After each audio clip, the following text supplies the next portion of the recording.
Yeah.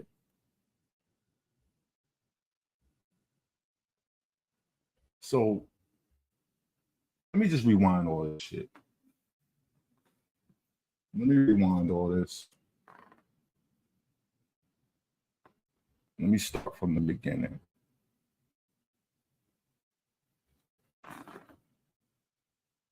They say if you flying with pigeons, you're probably flying too low. If you think of yourself as an eagle or a hawk, right? Let alone two hawks, right? You flying with pigeons, you flying too low. What's been happening has been just that. We've been lured into flying too low. You know what I'm saying? So what we're gonna do is we're gonna ascend to our proper altitude and continue. So what is the main issue with our people of color, whatever everybody want to call themselves? The main issue is what? It's colonized mind, right? Everybody should be able to agree. Our main issue is the colonized mind. So within that, we have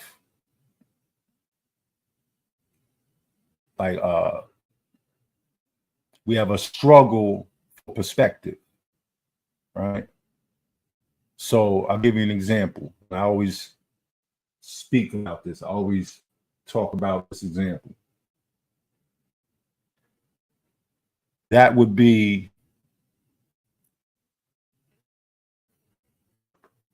the redcoats are coming. Paul Revere, right? The redcoats. So let me see something real quick. So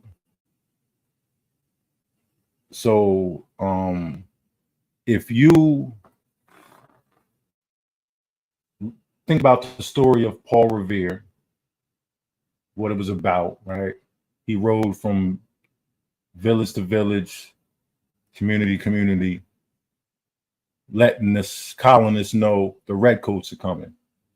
What for? He was doing that because these villages and communities were in violation of the treaties, and Britain was coming to handle the violations, right? This is birthing the revolution.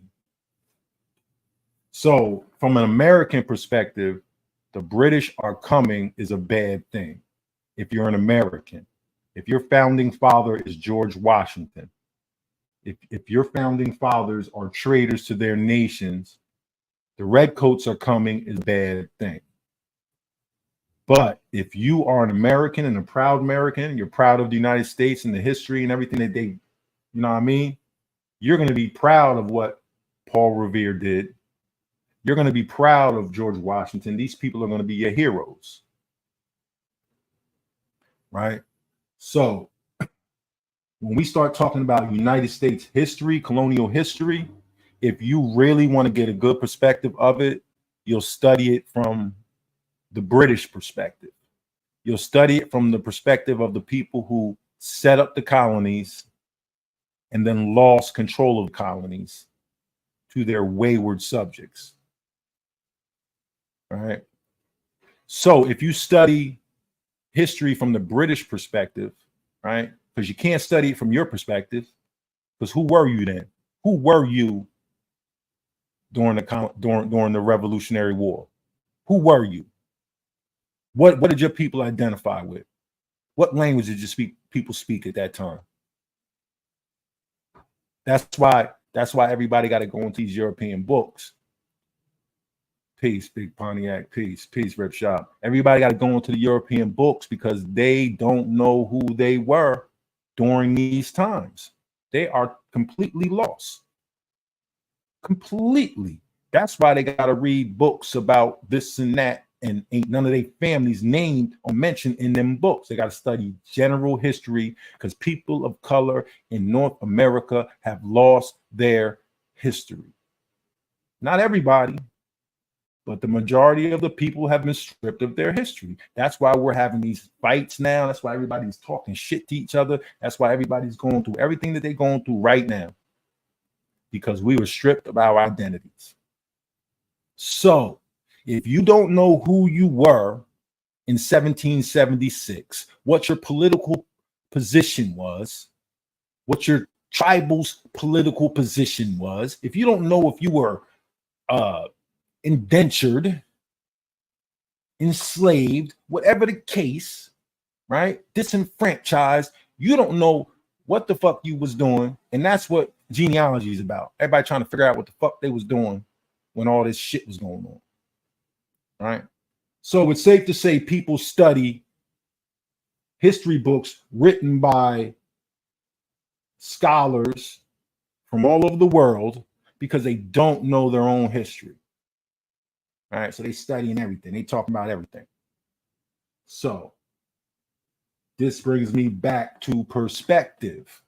So if you're reading history books about American colonization and your mind is still colonized and you still believe you're a proud American and we're the Americans and with Anówarakowa and all that fuck shit, trying to twist history to fit inside the small sphere of information you've retained in your life because you didn't take school serious, right? Because you didn't take learning serious, right? So you're restricted to that small bubble of information that you learned here and there from this and that one. So your perspective is going to be controlled by what's in that small sphere of information, that small bubble of information, whatever books you've read, whatever people that you respect that has said shit around you that you didn't bother to check, you just put into your files. That's who forms all your what's up in your head, right? I don't know if you had rites of passage. I don't know what the fuck you had. I don't know what the fuck people had. You know what I'm saying? I know what I had. And I can tell the difference. I can see it night and day. Motherfuckers don't even know how to talk to elders. So I can see it. It's real clear. So if your perspective is skewed when you hear things like the redcoats are coming, you think of Paul Revere as a hero. Somebody like myself, I understand that Paul Revere was letting everybody know these niggas is coming. Get your guns, get your shit together. We about to bang. Because we taking this motherfucking store over. We tired of fucking paying them. We tired of fulfilling the obligations of our legal contracts. And at this point, we just want to guerrilla shit and take everything over for ourselves. We want to say fuck these Indians, and we're gonna say fuck these British people, and we're gonna take this shit over ourselves. That's what Paul Revere was saying. So I know in 1776 where my family was, and I know what position they took. I know who they were. I know what position they were. Were your family loyalists or were they patriots? Do you know any of these things? Did your family own property then? What was going on with your exact family during these times? See, if you don't know these things, then you're like, how you gonna break out of colonization? How you gonna see through all the shit? Right? Because colonization ain't going to school. Colonization is going to school with a certain mindset. You can go into any library and learn. You can learn good shit. You can learn bad shit. You can learn shit that ain't got no application for you. You can learn whatever you want when you walk into a library. It's the intent you walk in there with and the position you go in there with. So what I'm saying is, if the majority of our people don't know who they were when these events were taking place, they don't know what their political position was, and they're just assuming it based on color of skin, they're missing out on politics. They're missing out on the politics of the time and why people were doing the things they were doing. They're colonized. Still in 2023, we operate with a colonized mind. I will give you an example of what it is. It's colonization, it's ignorance, and it's lack of comprehension. So let me So when we talk about the 5 civilized tribes, right? Because there's a picture being painted that up north somehow, like, we're sellouts and we're more amalgamated. I know what the real thing is. I know what these niggas is really trying to do, but I'm gonna show you how they fucking colonize. Their minds is fucking stupid. So they're trying to paint a picture that up north we're more amalgamated and we're selling out and we're not sticking to the real Aboriginal story, right? That's the shit they saying. And they're trying to paint a picture like we're sellouts. But let's talk about what everybody likes to talk about. And we can get to it even more in-depth conversation. Yeah, tribalism is our downfall. How is that tribalism? Yeah, it's colonization. It's a colonized mind, but he wants you to join his tribe and finance his tribe. See what I'm saying? Like, this shit is all crazy. Niggas is all crazy. Tribalization is just, I feed my family first. And I don't know anybody who would think anything other than that. Why would you operate any way other than that? I'm gonna feed my family first. Whatever's left, we're gonna share with the extended family, so on and so forth. Somebody comes into the village and they're fucking starving to death, we're gonna feed them. I'm not gonna let the motherfucker starve because, oh, you gotta wait in line, motherfucker. No, come on, bro. It's not what we doing. That's not like tribalism is. We gonna fucking, like, I swear to y'all, Umar will say, or any of them will say, too much tribalism, but then they'll say it takes a village. What the fuck you think tribalism is? It takes a village. It takes a whole tribe, a whole village to raise us properly. So why are you saying it's too much tribalism? Sorry, Umar, it's not enough tribalism. You're saying it's too much tribalism because you want to get money from motherfuckers who ain't in your tribe. So niggas is creating tribes so they get access to people's money. That's the hustle. But we're gonna get back to this. That's a good point, though. So once again, and this is not me trying to bang on no Southern nothing, because I got, like, come on now, we all the same people. I'm banging on the misinformation, right? So they'll paint a picture that up north was sellouts, all this and all that. But let's talk about the 5 civilized tribes, okay? The Cherokee. Where the Cherokee located at this time? Right, we know the Cherokee originally came from the north, but where were they located during this time? They're located in what we call South. Chickasaw, located in the South. Choctaw, located in the South. Creek, located in the South. And you have the Seminole, which is a confederation, not a tribe, group of tribes, but it's also located in the South. So where do we get this, like, this whole up north sellout shit from? When the 5 civilized tribes that most of y'all who don't understand what that really means, right?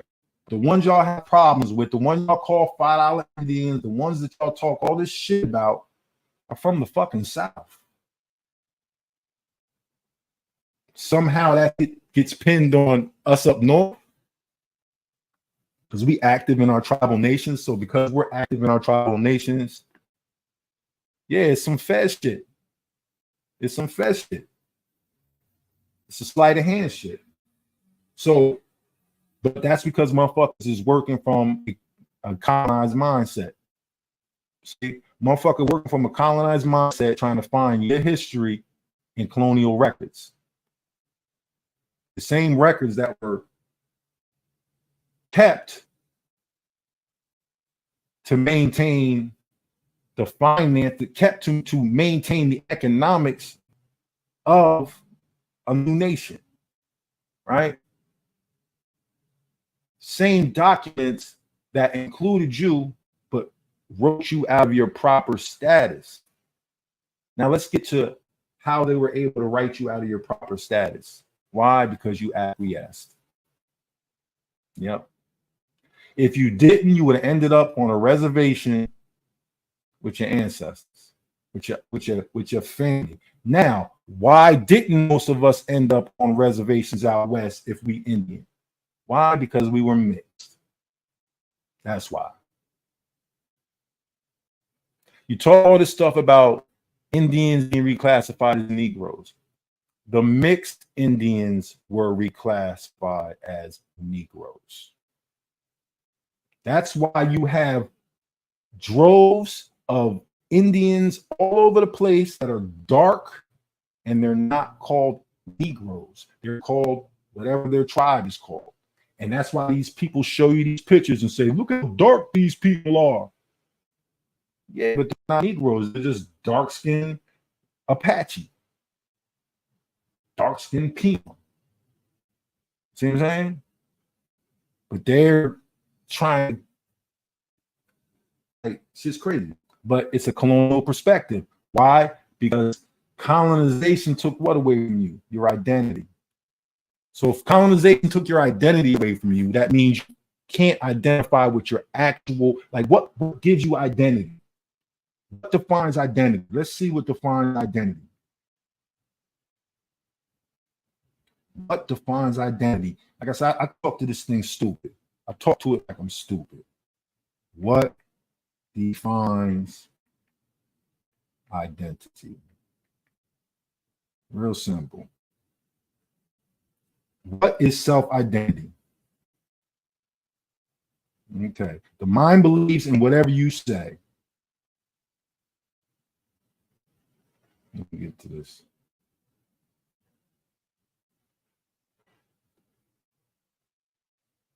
Okay, defining identity refers to our sense of who we are as individuals and as members of social groups. It also refers to our sense of how others may perceive and label us. So let's get to it. The sense of who we are as individuals, first and foremost, right? How do you identify as an individual? Boom, right? Then after that, you identified in terms of the social group, right? What's your social group? Okay, so you identify as an Aboriginal. What is your social group identify as? And when I say that, I mean, let's go ask your grandma, your cousins, your aunties, and all these people. What do they identify as? Right? Now let's ask the greater public, right? How were you perceived? Right? So when we look at these tribes that you want to label this and that, right? The Dene people, right? They know their history, their language, right? They're born into a community where the individuals identify as Dene. The community also identifies as Dene, right? Because they know their history. Why would they even be having a conversation about it? Even though people call them Lakota, right? Call them all these different names. They identify as who they are, the Dene, right? So their minds aren't colonized. Are they oppressed? Have they been stripped? Have they been disenfranchised? Absolutely. They still suffer from the same aspects of disenfranchisement that everybody else suffered from. They just know who they are, so they understand their perspective. So when they read history, they know side to be standing on. What we have is a situation where people are reading history through colonized minds and they're flip-flopping on what side they're standing on. And they're trying to teach history and they're trying to make up for what they don't know by inserting conspiracies and things of that nature. Nah, it's about the colonized mind. I'm gonna keep saying that shit. It's about the colonized mind, the colonized mind, the colonized mind. That's what this shit is always going to be about. And people are not going to be able to have the proper conversations until they kick that colonized mind. That shit is a drug. The colonized mind would have you believing that creating a corporation and calling it an indigenous name is somehow achieving indigenous or freedom, when all your documents come from the United States government. People will sit up here while they're paying rent, tell you we have an indigenous nation.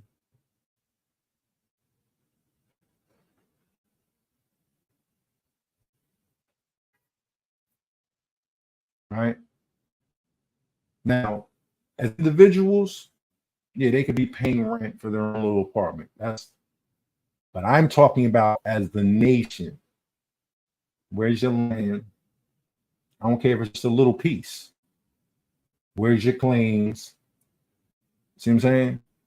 But someone who has a colonized mind thinks that if I operate like a corporation, what? If I get to a car accident, I have my car in the corporate name, that means I can't get in trouble. These people are trying to push incorporation into the United States as some type of indigenous identity.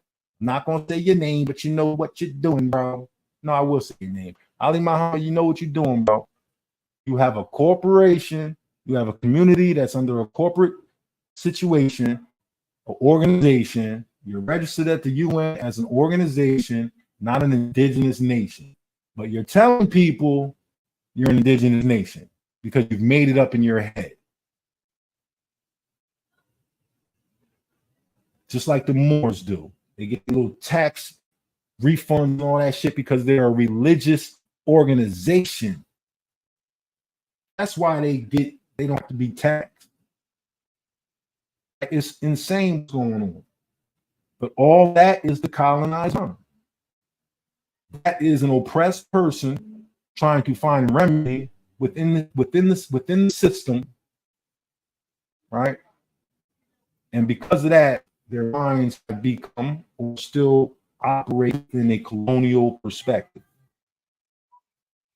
They can talk all that other shit, but at the end of the day, they are still colonized. So the history books they read from are history that's come from the perspective of foreigners.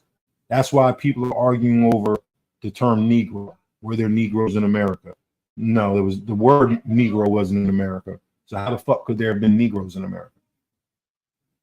Right? If the word don't exist, how the fuck could the phenomenon exist?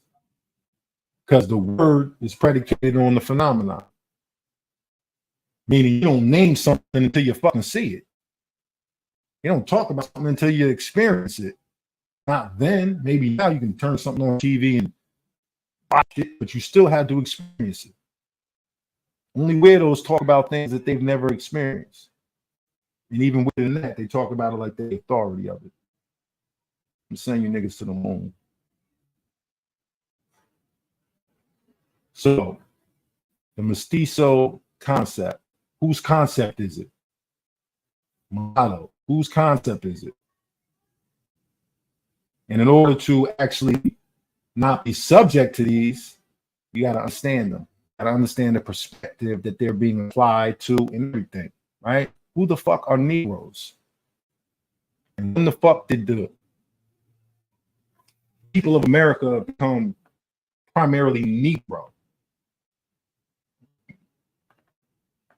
Well, then what happened to self-identity?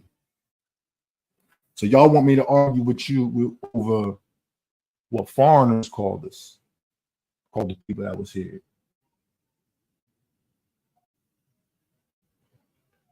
So, all right, so this video, it's called the Mestizo concept. I came across it, and it's hosted by a dude who is Mestizo. He's from Mexico. I didn't watch the whole thing, so I'll watch it live, see if it can create a conversation or something. But so he identifies as a Mestizo, meaning he's mixed, and he uses Jack D. Forbes' work to as the foundation of the conversation. So that's another interesting thing, right? Jack D. Forbes. A lot of people are trying to lean on his work, either prove what we're talking about or disprove it. Like, how to use Jack D. Forbes to prove that Negroes are the original people is insane at best. Like, you're just trying to commit it. But so this individual uses Jack D. Forbes. Now, just talk a little bit about Jack D. Forbes before I start the video. So not sure if y'all know, but Jack D. Forbes was born in New Jersey. Let me just pull it up so I'm not freestyling.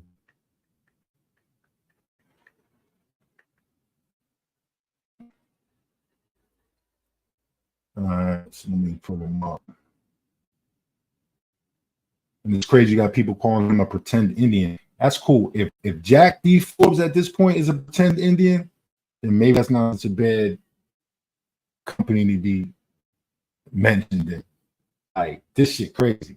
Like, motherfuckers is calling people out that are just now waking up a bit of truth, and then they're calling out people who have been entrenched in this conversation on the front lines for decades. Shit's crazy. All right.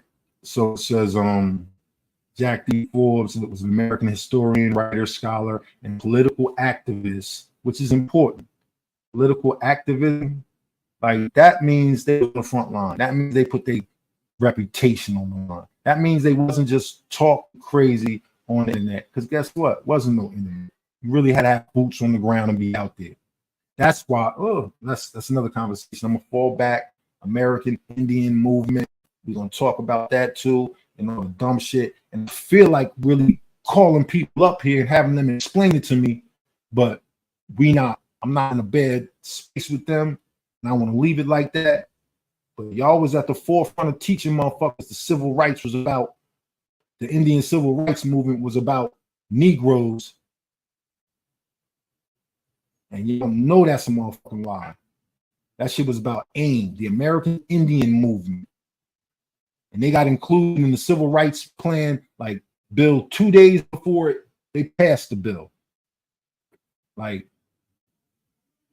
come on, man. Talking about Leonard Peltier. I don't even know who he is.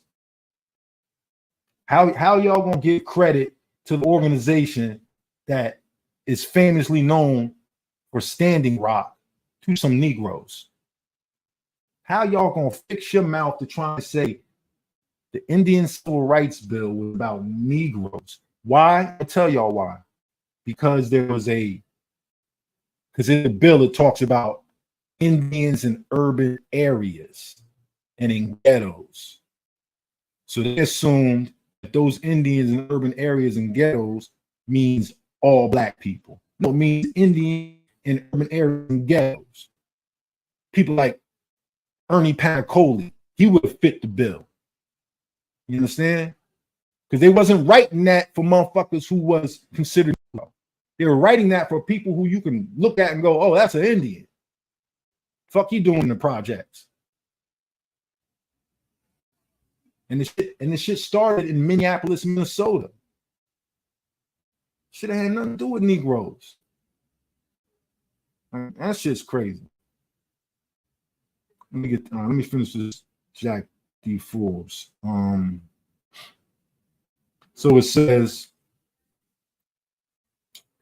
was born in 1934 in Long Beach. Okay, he was born in California. I mean, his parents are from Jersey. That's what it is. He was born in Long Beach, California, to George Theodore Forbes and Dorothy Hazel Ruffner Forbes. Jack identified as being of Powhatan, Lenape, and Lenape descent. So the Lenape are a group of Powhatan that moved into New Jersey in the 1800s. They left from Virginia and they relocated into Southern Jersey. So his family were a part of that group. So that's why he identified as a Powhatan Lenape. That's the group that's in Jersey. And Lenape descent, but was not enrolled in any native nation. So this is why they would call him a pretender, because he was officially enrolled in a federally state recognized nation.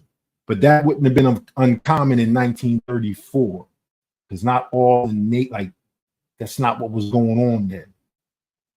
See what I'm saying? Like, nations were still being recognized and dealt with by the state and the federal government. Like, that recognition thing came where they decided to pass laws where in order to be financed, you got to get recognized. But prior to that, it wasn't about that. So, all right, so his family is from Jersey. Forbes was raised in neighboring El Monte in Eagle Rock, where he began his writing career at the high school newspaper.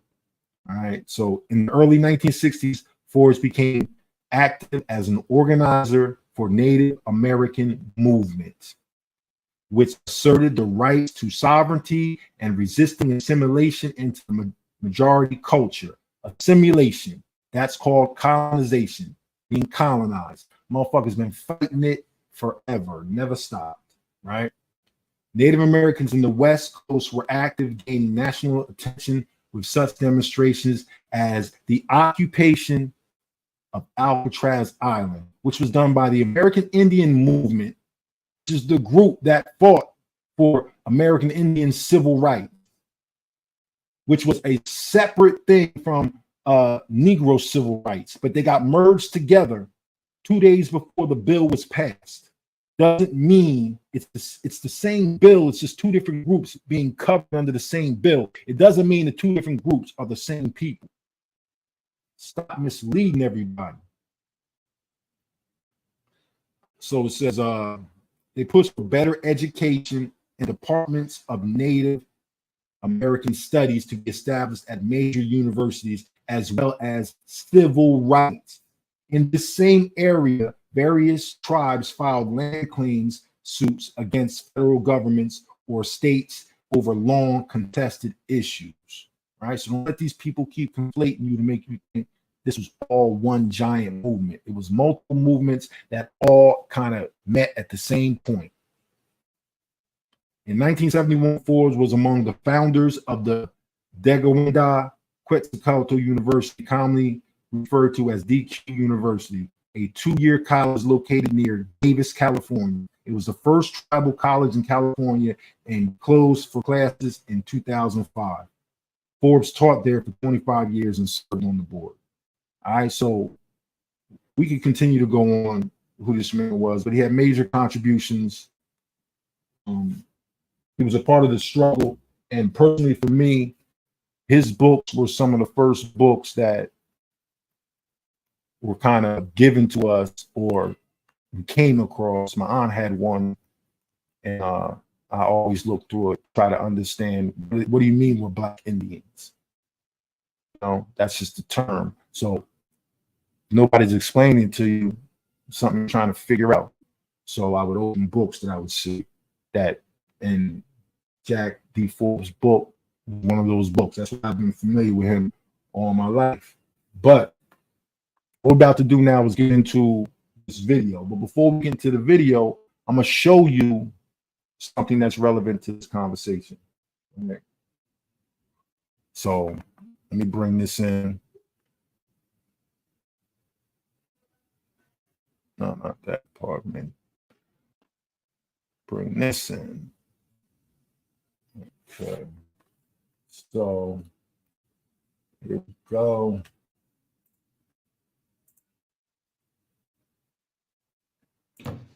Thank you, and welcome to Lenape-Hoki.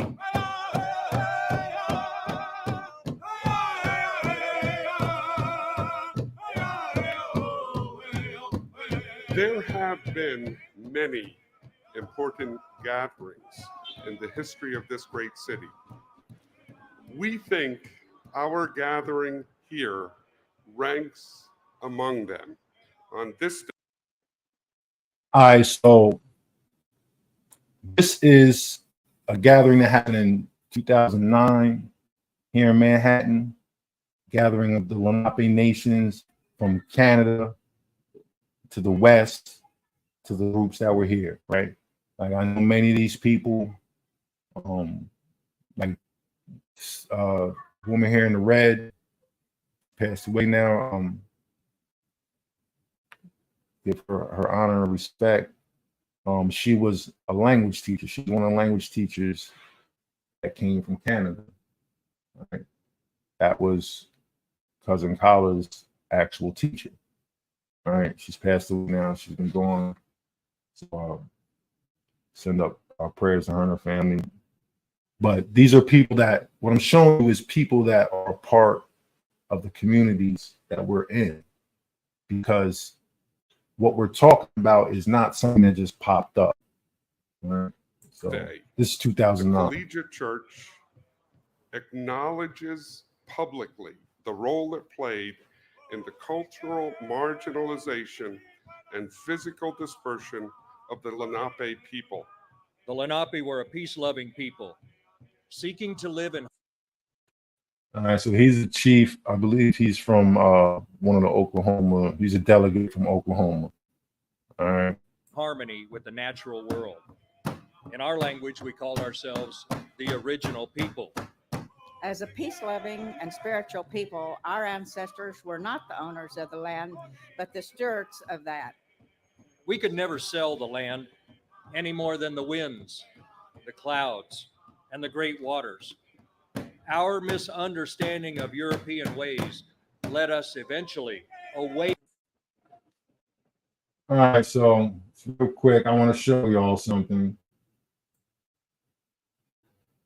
That, my friends, is Jack D. Forbes at the event in Manhattan. So when we talk about who these people are and what they mean to us and talk about community, it is literally just that. This was an event that took place in Manhattan, and this man attended, because what we're talking about, the things that we share and what we're trying to show y'all ain't on this weirdo colonization. We trying to figure it out. Walk with me shit. No, we know what's going on. Away from all that the Creator had made for our existence. Some scholars estimate that there were close to 28 million natives living on this continent at the time of the arrival of the Europeans. Today, there's less than 1 million. So this is Ronald Yanguska Holloway. This is the current chief of my tribe. This is who I speak with every day, who I communicate with every day, right? Who I work, like, this is who I directly work with on a daily basis. Like, I don't know what these, like, whatever picture y'all trying to paint of what's going on up here in the Northeast, y'all need to chill and cut the shit out, because you're misleading everybody. We up here getting busy, right? And we're not caught up in the colonized version of reality, because all this fits in, because this man would be considered a mestizo, which is a label placed on somebody based on their admixture. But this is the thing. Call it what you want, right? Call these people what you want. My cousin, whose mother is a Portuguese woman, is now considered a mestizo, but guess what? He's my cousin. The fuck we talking about?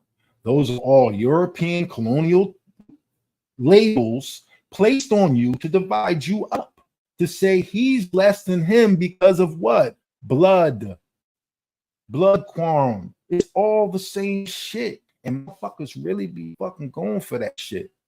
I tell you what, run up on any one of my cousins. I don't give a fuck what they admixture is. You run up on any one of them, we rocking. I don't give a fuck what they look like. That's my family.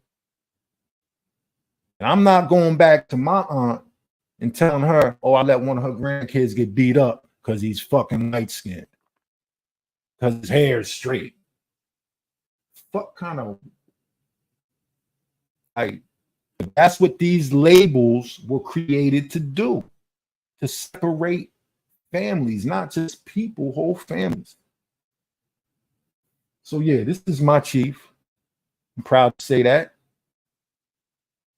You know what I mean? This is 2009. This is the stuff we were involved with back then. When something happens, they call us. We are part of it. And we not no sellouts. We up here holding the very people that committed these atrocities against us, we're the ones holding them accountable. We're not sitting up here trying to pick fights with people who are victims. We're not banging on victims. We're not victim shaming.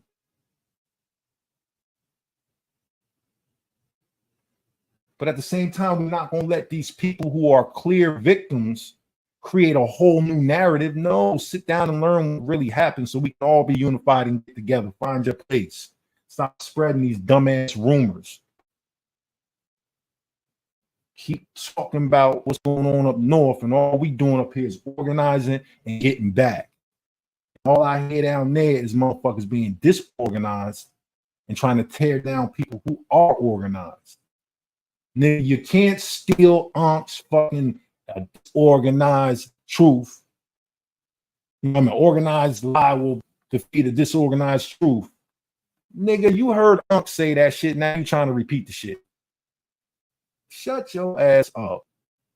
Like, I don't know what to tell motherfuckers, bro. But we're gonna keep flying with the Eagles, bro. I'm up here with these Eagles. I don't fuck with the pigeons. Not even in New York, bro. Pure blood Native American Indians. It's obvious something devastating happened. Now, so let me bring it back real quick.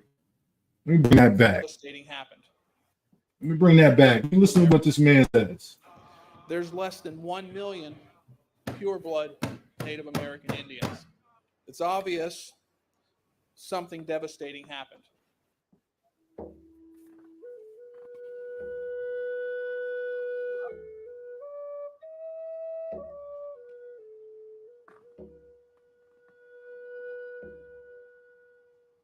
Here at the foot of Manhattan Island, the place called Manhattan by the Lenape people, there had been a steady trail of hope, interrupted by historical events long ago.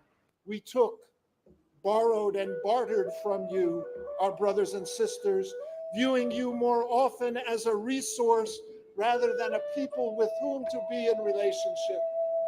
Our actions set in motion a radical altering of an entire way of life. With pain, we, the Collegiate Church, remember our part in these events. We consumed your resources, dehumanized your people, and disregarded your culture, along with your dreams, hopes, and great love for this land. We express sorrow for our part in these actions. Today, the descendants of the original explorers who landed here have come to the descendants of those who've always been here and openly apologized for their responsibility in policies that so decimated our people. They've extended their hands in friendship to chart a new course of race relations, to usher in a new era of healing and reconciliation. This initiative can only have beneficial results for the whole of humanity.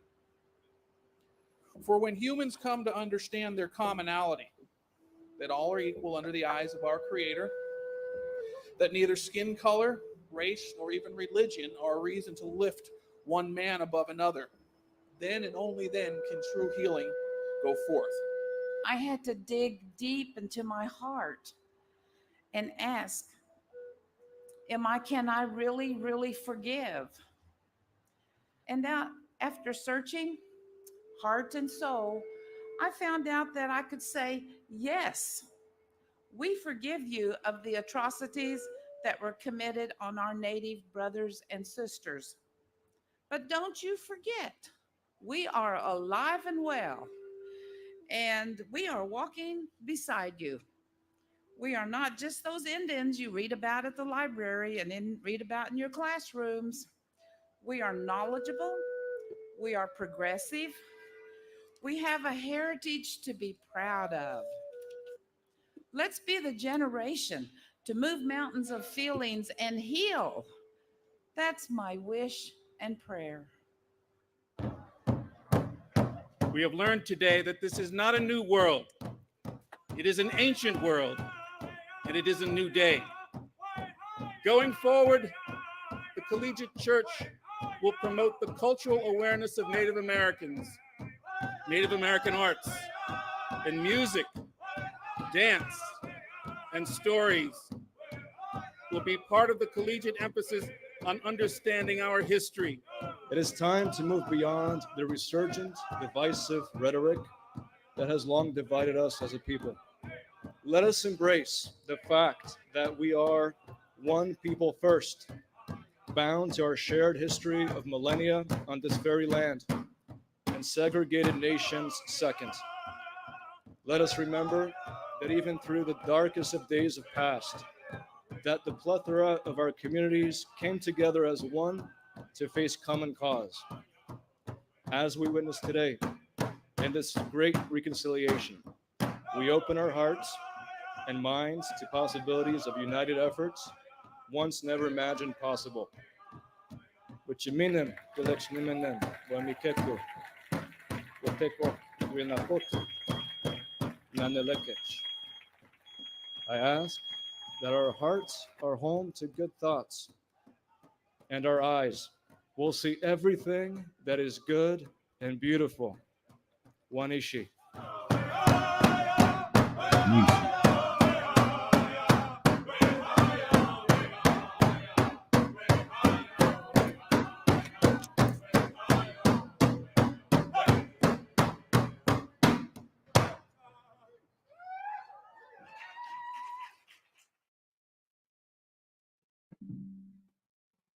Hello, everyone, to our viewers, first coming on to see our videos, subscribers, and our casual motivators.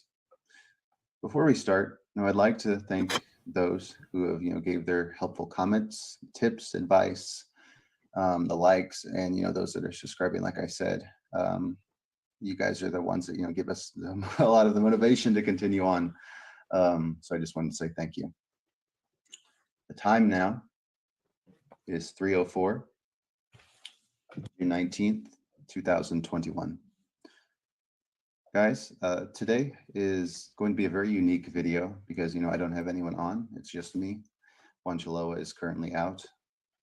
And what we're going to talk about today is how we use form a base as far as like when someone wants to criticize us saying, Mestizo is the only option for a lot of so-called half natives. And this is how we should say who we are. A lot of the time, Juan Chiloa and I are attacked, verbally on the comment section, saying that why can't you embrace both? You're not indigenous or native, yada yada yada. This article, the article that I'm about to share with you all, is going to discuss in a lot of detail as to why most of us are, indigenous or native. We'll talk about the hypocritical attacks that we get, or that your people from Spain or those that are Anglo professors like to say that we are Latino and we should accept this. So I think that you guys will really like this article. And the person that will be using, the author of this article will be Jack Forbes, Dr. Jack Forbes himself. So without further ado, we are going to begin. And now before we start, I would like to talk about who Jack Forbes is really quick. Jack Forbes is a Native American Studies professor. He passed away, I believe in 2011, rest in peace. He was a staunch advocate for, indigenous rights. He, was a Native American professor I think he was at Oxford in the UK. So, he's been in a lot of big schools. He started the Native American Studies program. So he's, a really, really important person. And Juan Chiloa and I, respect him a lot. So this article is called, and I encourage those who are, interested in, learning about this. It's called The Mestizo Concept by Jack Forbes. So please read these articles also as well. I'm going to highlight a lot of parts in this article. I'm not going to read the whole thing because it is Saturday and I have some other things I have to do. So basically in the beginning parts of this article, we're talking about the Mestizo concept and how it's frequently used as being like half-caste half native Anishinabe. So let's begin here.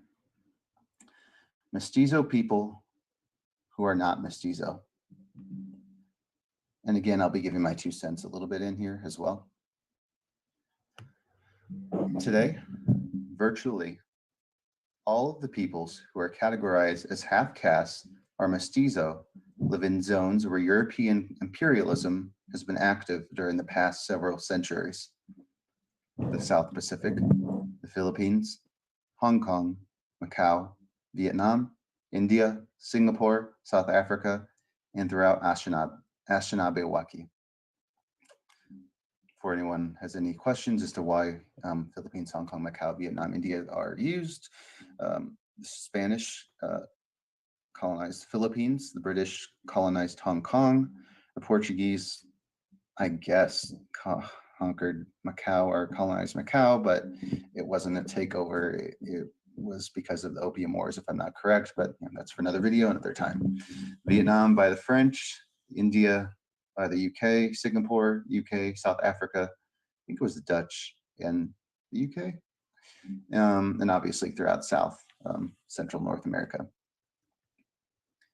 People categorized as half-caste or mestizo tend to have several characteristics in common. They reside in areas subjected to European colonialism and imperialism.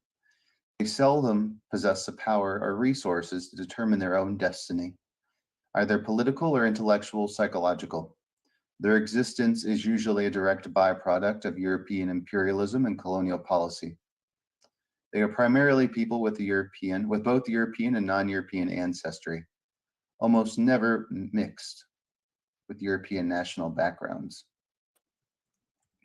To place this discussion in proper perspective, let us contrast the situations in Mexico and Spain. North American social scientists and intellectuals and the ruling elite of Mexico commonly seem to agree that Mexico is a mestizo nation. And not only most of its people racially mixed, but that its dominant culture is also mestizo. North American Anglo-Saxon scholars in particular delight in using the mestizo and Indio-Hispano concept when discussing Mexico and Chicanos, persons of Mexican background in the United States. It is very clear that Anglo scholars and the Mexicans and Chicanos influenced by them regard the very essence of the Mexican Chicano people as mestizo, except for perhaps the 10% of the Mexican people who regard it as Indio. Now, in this mestization of the Mexican Chicano people, a concrete social reality, is it primarily the Europeans' imposition of alien descriptive categories upon the Mexican Chicano masses? Let us look at the situation of Spain and Mexico with this question in mind. Spain is clearly far more of a mestizo nation, if that term is ever properly to be used, than is Mexico. Number one, the Spanish people speak a totally borrowed language, a dialect or a branch of Italo, Latin mixed with thousands of Arabic words. Very few words of the indigenous Hispano-Iberic language remain in use. The culture of Spain is a complex mixture of Latin, Italic, North African, Middle Eastern, Greek, Gitano, Gypsy, and other characteristics with very few indigenous pre-Roman traits remaining, except among the Basque and the Galagos. Racially, the modern Spaniard probably carries relatively few indigenous genes, the latter having been greatly overwhelmed by the Carthaginian, Celtic, Latin, Roman, Germanic, Arab, Moorish, Berber, Jewish, Black African, and Gitano intermixture. In both a racial and culture sense, then, the Spaniard is profoundly a mestizo. In fact, it is safe to say that, except among the Basque, the Spanish culture of modern times is almost wholly non-Spanish in origin, in terms at least of specific traits, and is thoroughly mixed. Surprisingly, however, one never finds the Anglo-Saxon social scientists categorizing the Spaniards as mestizo. One never finds scholars describing a Spanish subgroup as part Gitano or as a North African physical type. One never finds social scientists attempting to dissect the Spanish people and to tell them who they are. Why is this so? We know that during the 15th century, for example, there are many subgroups such as Maranos, Mozarbes, Muricos, and so on among the population. We know also that even today, regional variations can probably be identified in Spain. Why is a Castilian-speaking Spaniard allowed to have dignity and security of being simply a Spaniard, of possessing an ethnic identity and nationality, while the Mexican and the Chicano are even now dissected and categorized first as mestizos, and only second as Mexicans or Chicanos? Indisputably, the Spaniard is a mestizo in the sense that he is mixed and has a mixed culture, but he is never categorized as a mestizo, but always as a Spaniard, or the Andalusian, Malagueño, Catalan, and soon. Because since 1491, the Castellano Spaniard has not been subjected to political and intellectual colonization. The Spanish people have been free to develop themselves without having any alien government officials, classifying individuals as 1/4 Gitano, 1/8 Jewish, or 1/2 Arab, and so on. I think I'd like to talk about this a little bit more as far as the indigenous people do have non-indigenous leaders in their countries that classify them with these labels, where Spain, the Spanish people,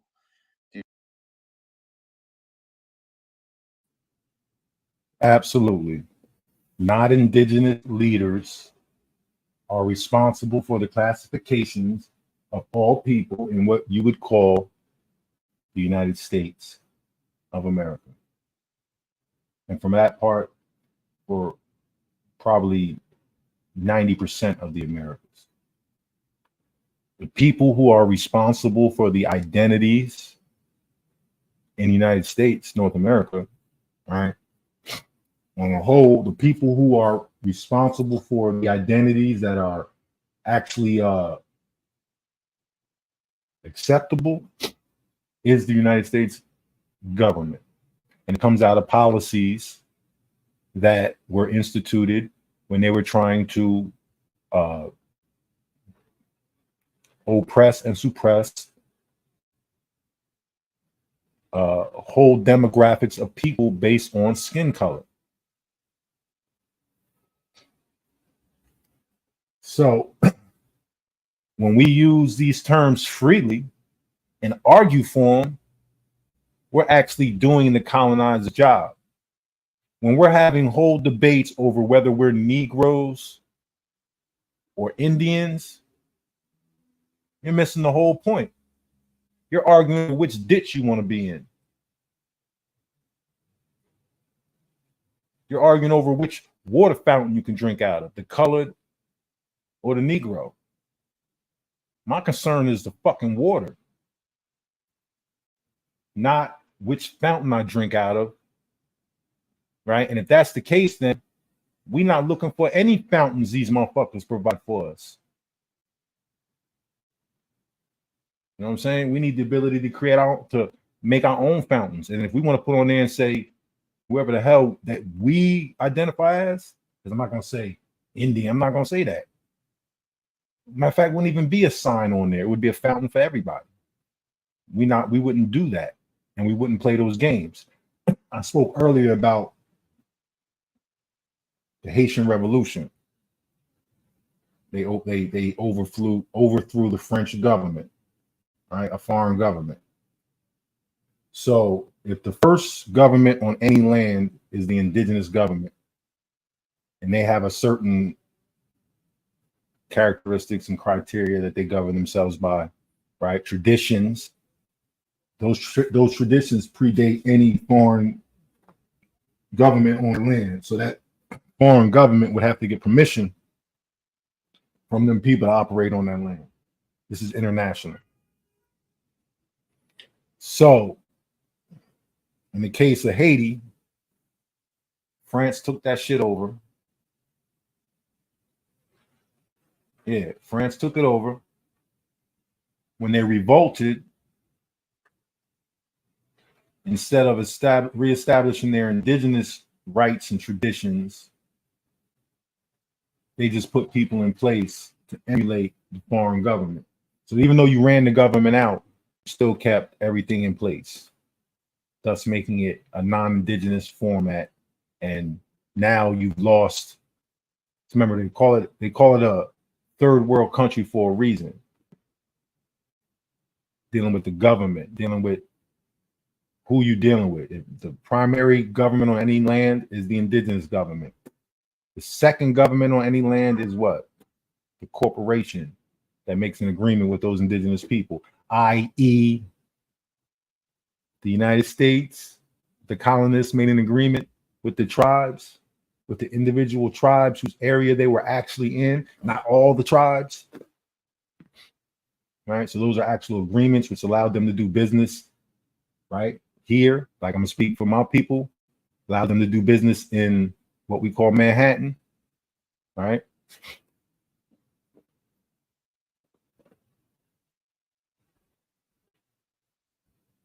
Yeah, they got them out and put another one in and didn't get back to what protects them internationally. So he's speaking of the same type of thing that was like, this is a process that it's not no new thing. And this is how cultures change, this is how nations fall, this is how people get washed out, right? Because this shit is more about the mind than it is the physical. But they want you to think it's more about the physical. Like identity is primarily rooted in your own psyche, right? Now, I'm not talking about delusional psyche. I'm not saying I think I'm a fucking 7-foot giant from Mars and that's what I want to believe. No, I'm talking about identity is rooted in what we talked about earlier. Identity, how you self-identify, how your immediate group identifies themselves, and how people identify you. So if all three are in alignment, then you're manifesting superbly, right? Everything is in alignment. But if the struggle we're having now is people are self-identifying, right? It's not something that their immediate community can necessarily agree with. And it's definitely not what the greater community is saying. You know what I'm saying? So all these terms come in place to explain very simple things. Have you been colonized? What do you stand on? And then they create these varying degrees of humanity, right? To try to politically sway you from standing on what spiritually you should be standing on. Traditionally, right? There's traditional laws all over the planet, but if they can usurp those laws by affecting the psyche of the people, you know, and everybody does it. I hear it when I hear the conversation. Oh, you Cherokee? Well, Cherokee owned slaves.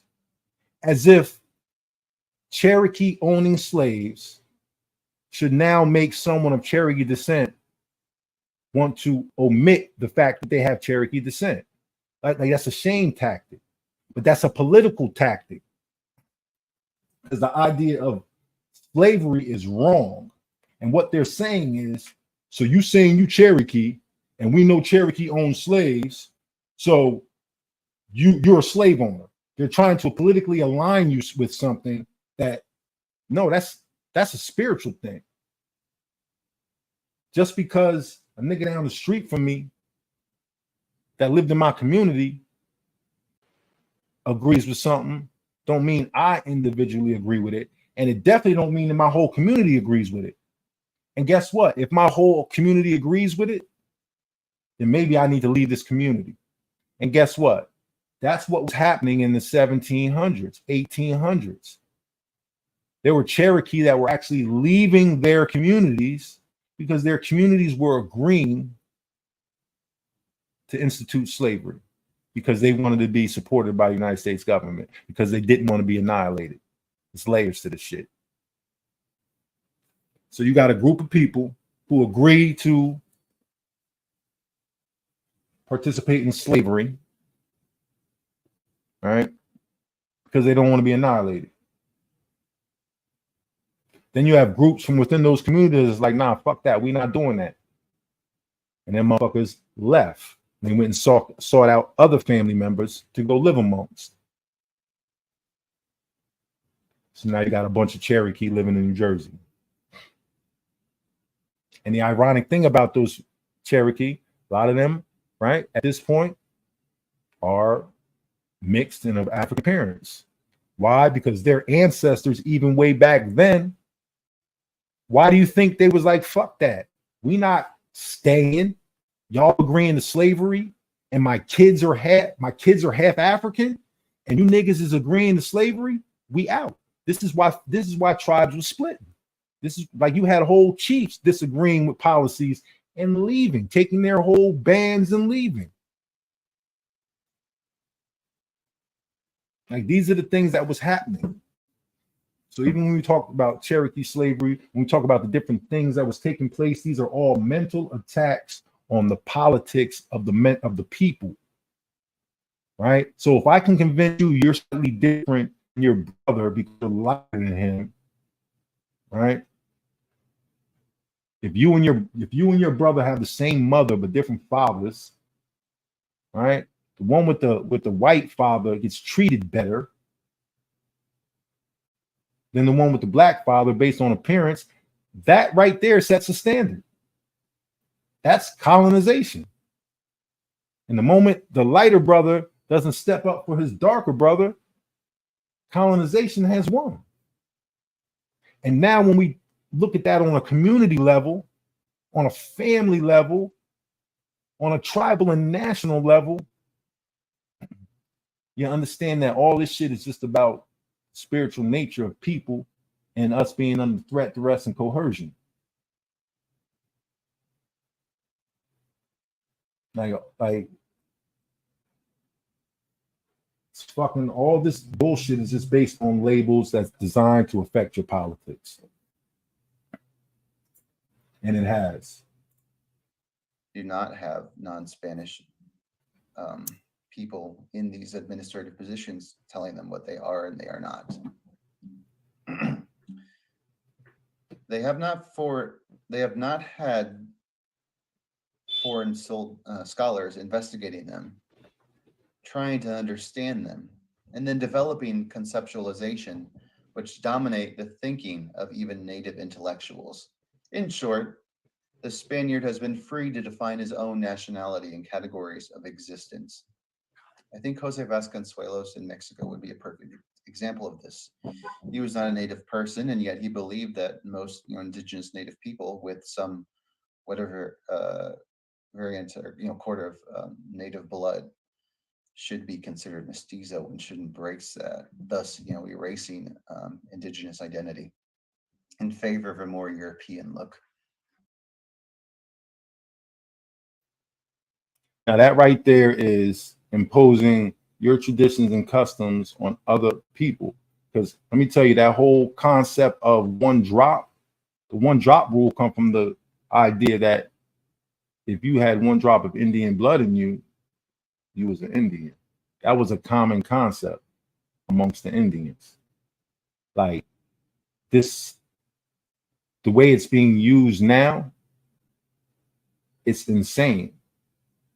Like if you're let's say you're raised by your grandmother, and you're a quarter blood and she's full blood, but you're being raised by your grandmother, right? Like, what they're trying to impose is that that child should not be able to participate in its tradition and know its heritage and be identified as that because that child has a parentage from a different nation. Like, that's crazy that like, that's what it really comes down to. And that's what they did to everyone. They denied you the right to know who you truly are, so it would be consistent with their politics, so they could do the shit that they was doing to establish this nation. Yeah, they made the rules up for everything. And at this point, when we have the conversations, we're having the conversations from their rules. I'm not talking about their language. I'm talking about their rules. Nobody knows the innate natural laws.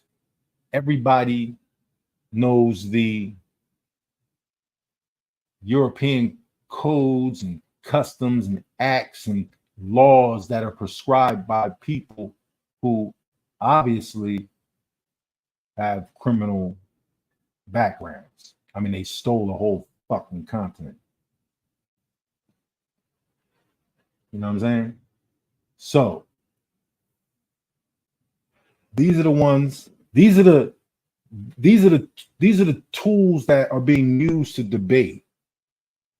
When, if these people understood how simple it really was, you don't have to debate whether there were not Negroes in America before the Europeans came, before slavery. You can simply go, who were those people in America? Find out who they were. Negro don't have to be in the conversation. That's right there. As I spoke before, anytime you start labeling people outside of who they are, you're denationalizing them. You're taking their history away. Why are you taking somebody's history away from them? So you can give them a history you want to give them. So you can make them subservient to your to your desires. See what I'm saying? That shit ain't got nothing to do with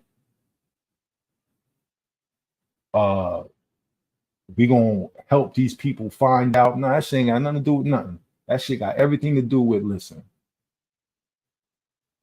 we're going to oppress these people. We're going to take what we can from them. And that's just that.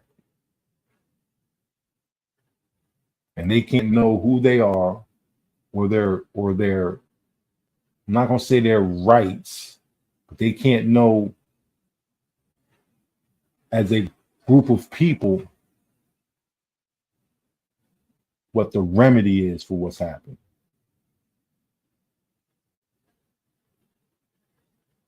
And the remedy at this point is first part of it is get rid of the colonized mind. Because as you read all these books with a colonized mind, that's what's fucking your comprehension of shit up. Because you're looking at everything through a eugenics lens, right? You're talking about DNA.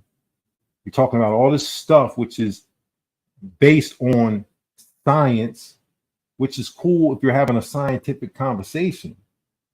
But if you're having a conversation about people and events that took place, science can only corroborate it. You know what I mean?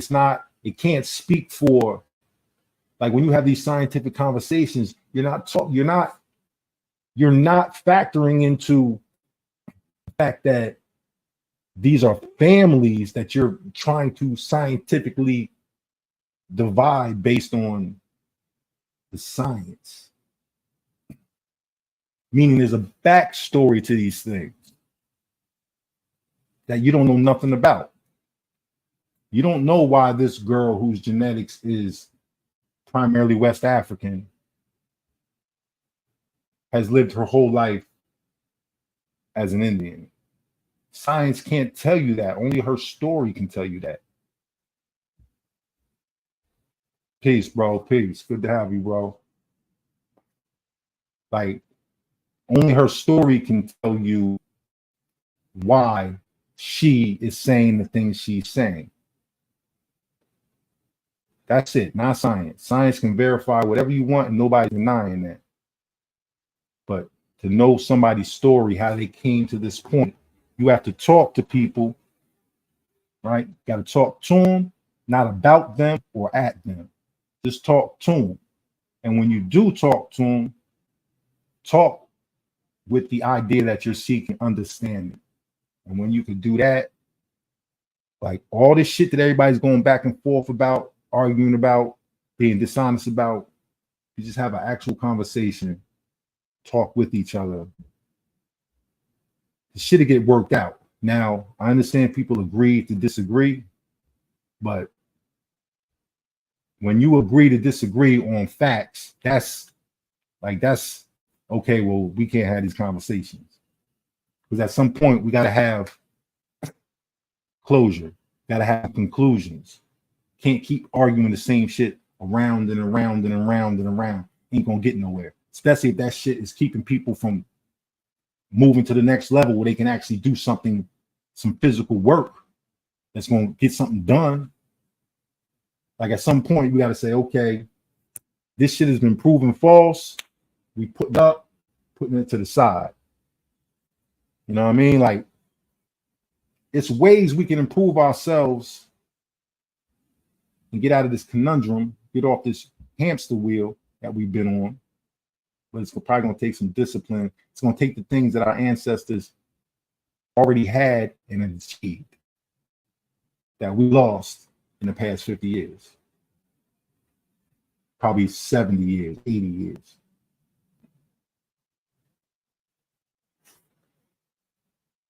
So once again, this guy is speaking from the perspective of he would be labeled a mestizo. So he's speaking from his perspective and talking about why he considers himself to be who he is, not because of the science of it. You know what I mean? Like, okay, I found myself on the chart. This amount, this blood, this amount, that blood. So science said this should be me. Bong. Like, nah, that's that robot shit. That's that program shit. This, he's trying to explain the root of all these concepts that we freely attach ourselves to rather than seeking out who the fuck you really are and attaching yourself to that. Again, you don't have an indigenous person in Spain in an administrative role saying these things. It is true, of course, that Spain possesses minority ethnic groups, but neither the minorities nor the majority are classified as mestizo, even though all are of mixed origin. It is also true that Christian Spanish hierarchy did for a time keep records of converted Jews and Muslims and their descendants. But this was not to permanently categorize people, but instead to root out any secret Jewish or Islamic religious practices. The records concerned religion rather than race. In fact, many Hispanic Jews, and especially Muslims, were Christian Spanish, not North African descent. I think something that's interesting was that there were a lot of, non-white, so-called Spaniards that did come to the Americas. See, this is what they tell you. It wasn't about the physical. It was about the spiritual. It was about your politics, what you believed. That's what this shit was about. And that's what it's going to continue to be about. And they're going to use the science now to sway your politics. When really the science cannot account for the experiences that these groups, the science can't tell somebody he's a Muslim, right? You can't do a skin graft, run their genetics and go, he's a Muslim. He's a this. You could narrow down where they're from and talk about, yeah, this is the region of the people. And based on the information, he more than likely could have been this, but he can't tell you exactly. You understand? And this is what we're talking about. And everybody has their own unique stories. and ended up being conquistadors.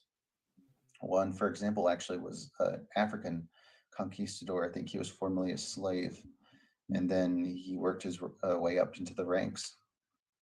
So I think he was actually in the war, and I brought this up in another video with the Battle of Cajamarca in Peru. The same kind of analysis can be made about England, Scotland, Russia, and a number of other nations. So basically, we're going to talk about, like, in the beginning of here, we're talking about how these other Europeans could also be mestizos as well. The English are clearly mestizos, a mixture of Celtic and pre-Celtic, Angli, Saxon, Danish, Norman, French, Flemish, and other descent. Likewise, English culture is highly mixed. For example, half of the words in these called English language are of Latin origin.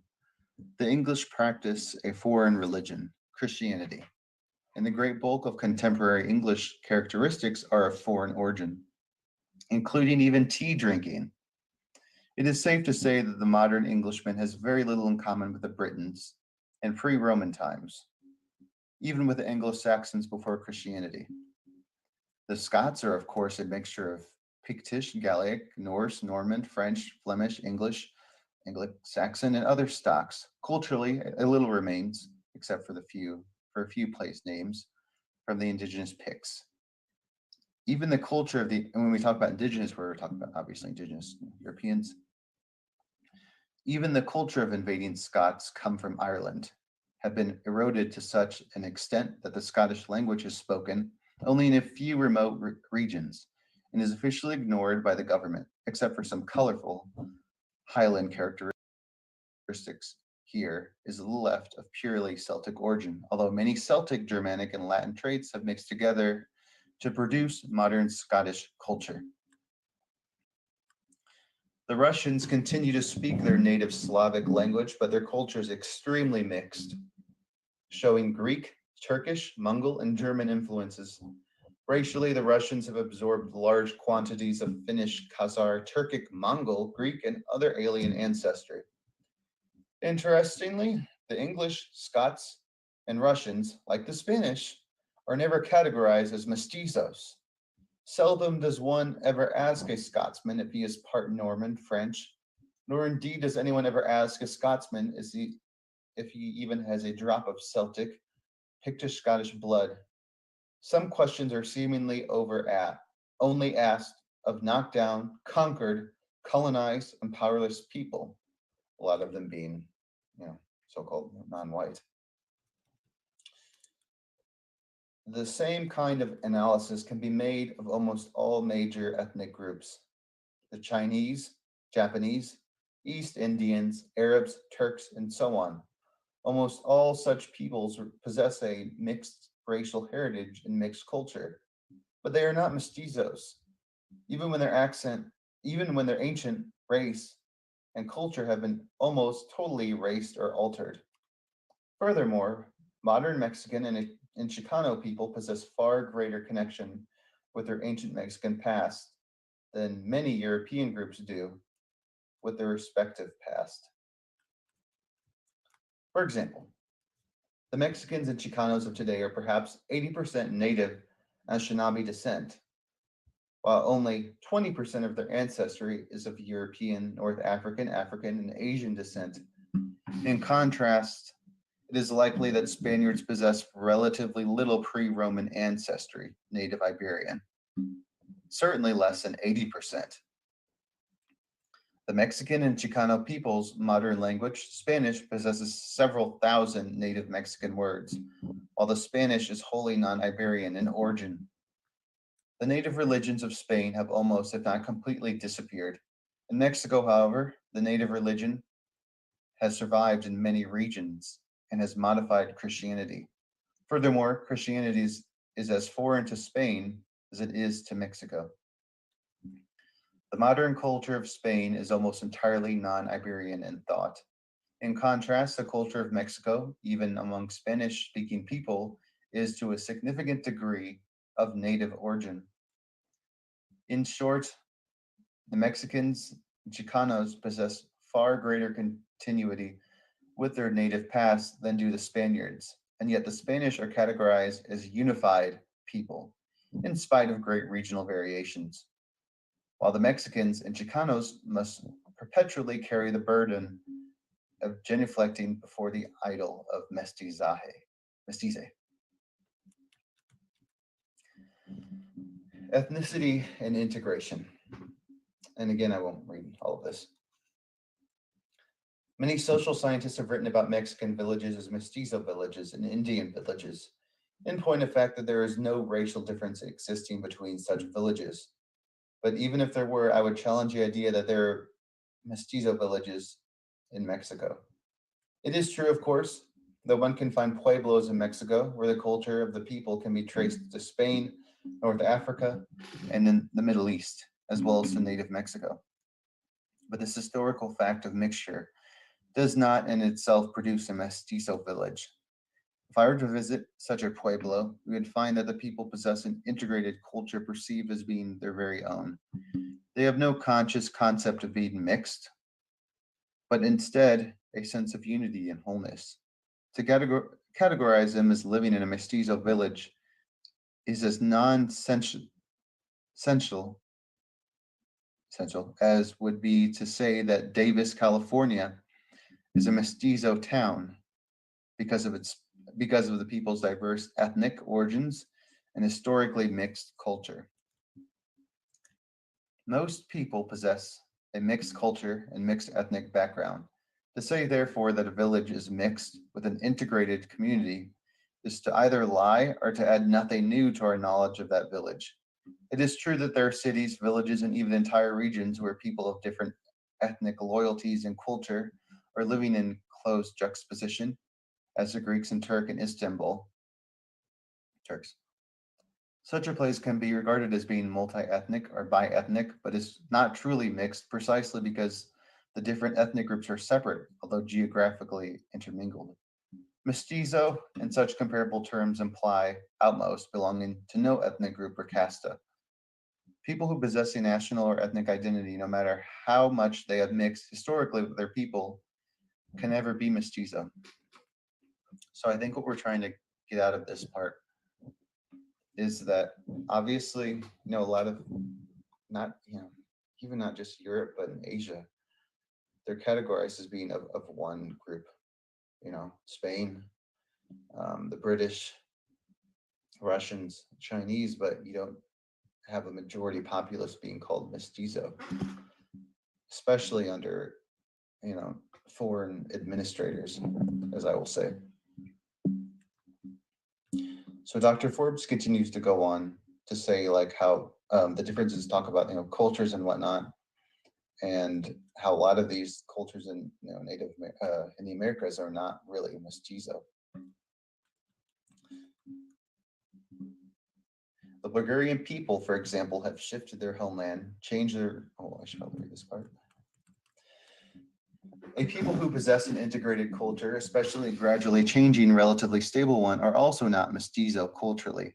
Since all known cultures are diverse mixed origin, it follows that Mexican culture of today is precisely that, i.e., Mexican culture and not a mestizo culture. Change with borrowing, no matter how much, does not by itself produce a mestizo culture. The Bulgarian people, for example, have shifted their homeland, changed their language, changed their religion, changed their physical appearance, their interethnic marriage, and changed their total culture. But the Bulgarians are not mestizos. They're not outcasts. They're not a new nation. They're simply Bulgarians. Why? Because as people, as a collection of related village groups together forming a nationality, they have a historical bond of continuity with their past. The ethnic continuity implied by Bulgarianness and the gradual nature of change has ensured that Bulgarians are not mestizos, although the Turks and other former rulers tried to erase that continuity. The mestizo is an outcast. Historically speaking, Europeans have used such terms as mestizo, half-breed, half-caste, and so on to refer to no caste or outcast, or groupless individuals, that is, to a person of mixed race having no clear ethnic affiliation. A mestizo without a nationality or ethnic group to belong is indeed an outcast. There is no doubt that there are individuals or mixed race in Anishinabe-waki who are loners without ethnic affiliation. That there are, individuals. But such individuals are relatively few in numbers in comparison with the broad masses of mixed bloods who commonly possess a group, an ethnic affiliation, or a community. For example, the mixed Cherokees of the 19th century, for the greater part, Cherokee-speaking people, were of citizens and emotionally a part of the Cherokee nation. In no sense could most racially mixed Cherokees be regarded as outcasts. Neither could they be regarded as mestizos, except in a purely descriptive sense. In most regions of Anishinabe-waki, there has been a gradual and perceptible transition of a village or tribe from being composed of people of purely indigenous descent to be composed of people of mixed racial descent. In many cases, the group has experienced no sharp change in ethnic identity.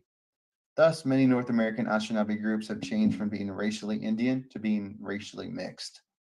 However, they have retained their identity as Cherokees, Powhatans, Mohawks, and so on. Similarly, many Mexican, Central American, and South American villages. So, once again, same concept, right? They're using the physical admixture to attack your identity. And as you know, from parent to child, a child identifies with both of its parents. He doesn't see himself different from either of his parents, right? And just imagine if the government came in and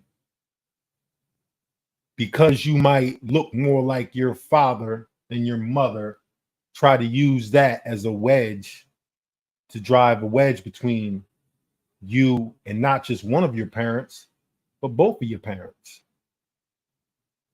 See what I'm saying? It's a spiritual, psychological attack using the physical.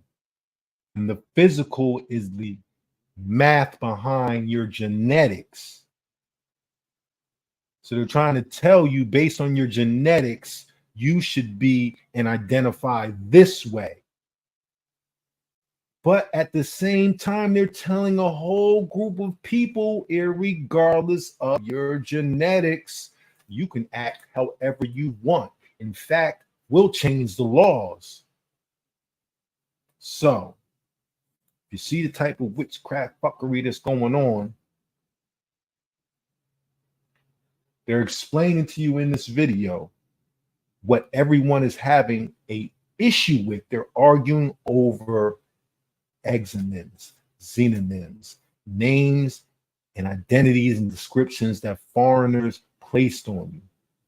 We've been talking about this. I know when I say we, I say the circle I'm in, the people I deal with. We've been having this conversation for at least 10 years. Shout out to the twin.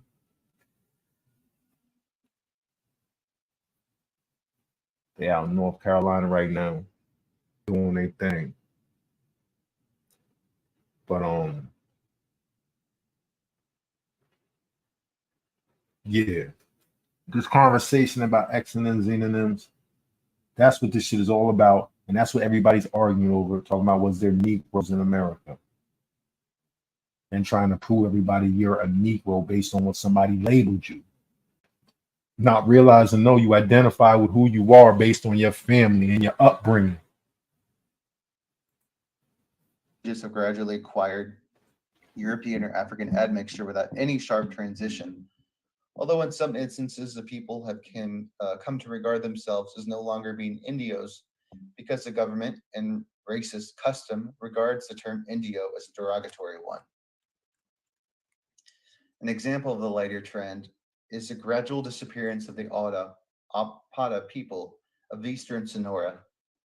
It is quite clear from the historical evidence that the Opatas imperceptibly change as a result of missionization, serving in the Spanish army against the Apaches, fighting in the many post-1821 civil wars and rebellion in Sonora, and perhaps to a lesser degree intermarrying with Spanish-speaking Mexicans. In 1821, most Abya towns were still Indian, although undoubtedly many residents were bilingual in Abya and Spanish, and virtually all were Catholics. By about the 1900s, the grandparents were still speaking Apata, but their grandchildren had shifted largely to Spanish and wanted to be thought of as Mexicans. The Mexican towns had in effect ceased being Apta, and had become simply Mexican or Mestizo, as the Anglo-Saxon researcher and the Mexican census taker might assert. In this area, as in many others throughout Anishinabe-waki, the change from tribal loyalty to a new nationality has not been primarily a biological racial change, but simply a gradual, imperceptible change. All right, real quick. So the Anishinaabe, they are actually Lenape people, right? So when we say Lenape people, we say Lenape-wak, right? You see, they say Anishinabe-waki. See that? This is how we know that we're all related. It's linguistically. Y'all might not be able to see it, but we can. Lenape, Anishinabe, Lenape-wak, Anishinabe-waki. We know because we understand the language. And it's in our history. We're not just making it up. We know it. Like, it's other reasons too, but I'm just saying that's an example. Change in self-definition by others. Thus, we see that some native nationalities have become racially mixed while retaining their old identity, while other native nationalities have been absorbed into a larger nationality without significant race mixture. In neither case, however, did the bulk of people become no caste or outcast or half-caste in the process, either changing because of alteration, race mixture, or both. They've always have retained a community, an identity, and a sense of peoplehood. And interesting, of course, to study such persons in community, identity, and sense of peoplehood. See, that's through experiences. That is, it takes a village. You understand? That's you having memories of Miss Johnson, you know what I mean, catching you out there, neither disciplining you herself or letting your parents know before you even get home. So there's some shit waiting for you. Salaso de la Vega el Inca, the Inca Spanish mestizo, was torn between native and Iberian loyalties, but it seemed very unlikely that the most persons of native descent in Anishinabe-waki ever went through such a process. And it is very unlikely that such split identity, when it occurred, extended far beyond the first generation. That's really interesting because obviously there are more Europeans in North America than there were in Peru, Ecuador, Bolivia, and yet there seemed to be some sort of psychological issue between saying that you're Spanish or mestizo and identifying as your indigenous self. Perhaps the Spanish colonists really, I think, psychologically affected these natives here more so than I think Europeans and the British and the European Americans did. We're talking about the United States. And I guess the same could be for the states of Arizona and New Mexico as well, because the Spanish obviously were not as prevalent as they were in Mexico and the rest of South. And I would say they incorporated the fact that Negro is what we're arguing about, which is a Spanish term. I would say that he's saying this from a perspective that he's not really familiar with the conversations that are happening within the urban Black communities, right? Umbrella term, people of color communities, right? Whatever you want to call the communities, right? Remember, he's speaking from a perspective, his perspective. He's a mestizo from Mexico, I believe. So he don't know what the fuck really going on up here. But yeah, they did the English, the heavy job on us, and have continued to do it. I'm not sure if the identities, it doesn't seem like it, has been changing every 10, 20 years down in Mexico. You know what I'm saying? Like many of them people, if they don't know the nation they come from, they identify as Mexicans. You know what I mean? Which has a great history, which ties them into the Aztec history. So it's still, they still have a national history that they can be proud of. They still know they come from Spain and from the Aztec people. You see what I'm saying? Like, so, I mean, I'm probably generalizing. I don't know.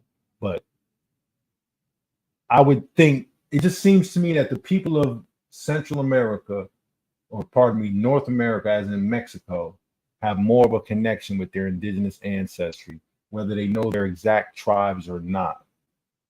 Just culturally, traditionally, they seem to have more of a connection than many of the people in the urban Black communities, in terms of those who claim their indigenous American ancestry.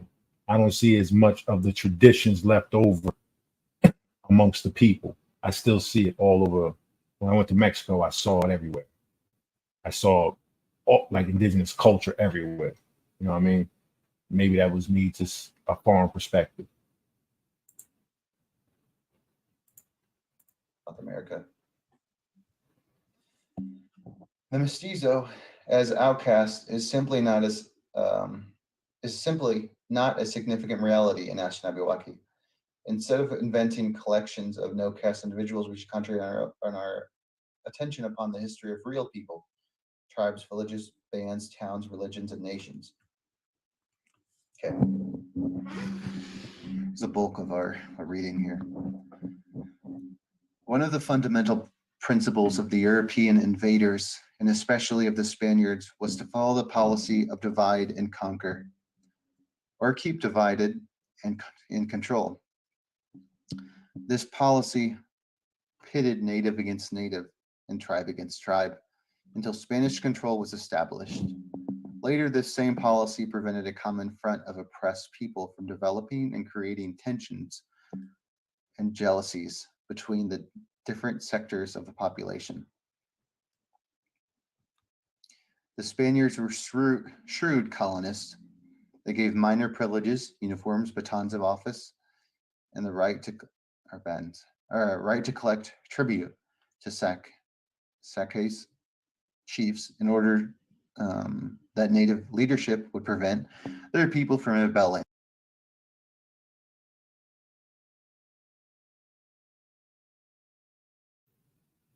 Let's keep getting.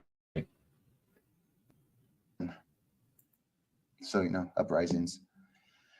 They also gave privileges of a minor nature to each different caste. Indios living in the villages sometimes were exempt from certain taxes, while mestizos, mulattoes, and others were able to obtain minor positions in the army, move about freely except in Indian villages, and so on.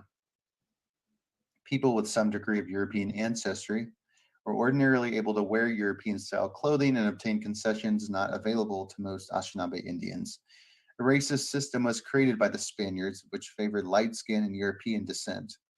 Natives were regarded as inferior, childlike beings. Almost all were ambitious, sought to deny non-white ancestry, or at least be as white as possible.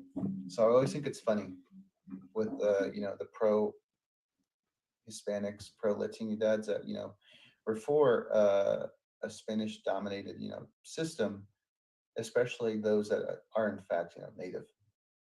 I look mostly native, was the fact that you would be thrown into a system in their, the Spanish caste system, if you wanted to live in such an environment, which is crazy to me. Of course, they'll say that, well, the natives were sacrificing people. yes, that did happen, but it didn't happen all over. You weren't having hearts ripped out throughout all the Americas. So yeah, that's some points to observe. This system, which saw minor caste or class trying to curry favor from above at the expense of those below, served very well to keep the masses divided and distrustful of each other. It also resulted in many people of predominantly native descent pretending to either be mestizo or criollo, excuse me, while white or near white, in order to be considered una persona de razón, a rational person. To the Spaniards, the negative generally was not their razón, but mixed bloods could be. So now we really can see like the psychological attacks that the Spanish did put on against natives, creating this caste system. And you see that today, as the word mestizo was still used by government officials, despite it being racist. The concept of mestizo, coyote, lobo, cholo, pardo, color quebrado, and many others were invented by the Spaniards. See, the Spanish policy kept these categories alive throughout the colonial epoch.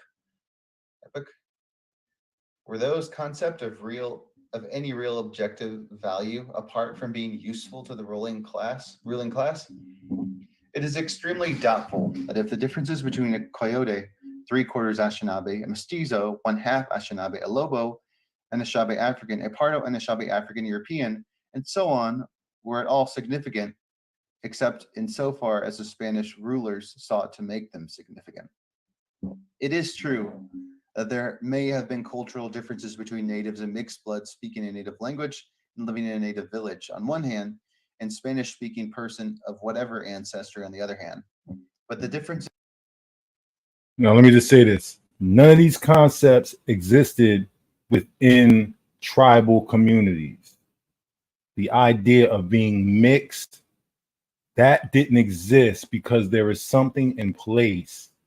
It's called the clan system, which accounts for all of this confusion that they're trying to use.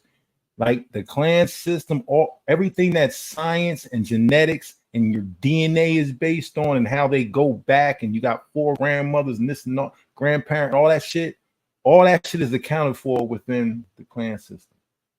So all this confusion that people are having is because science is being used against you to divide your personal and spiritual politics, to blur what's really happening, and to root you into a physical world that science can manipulate.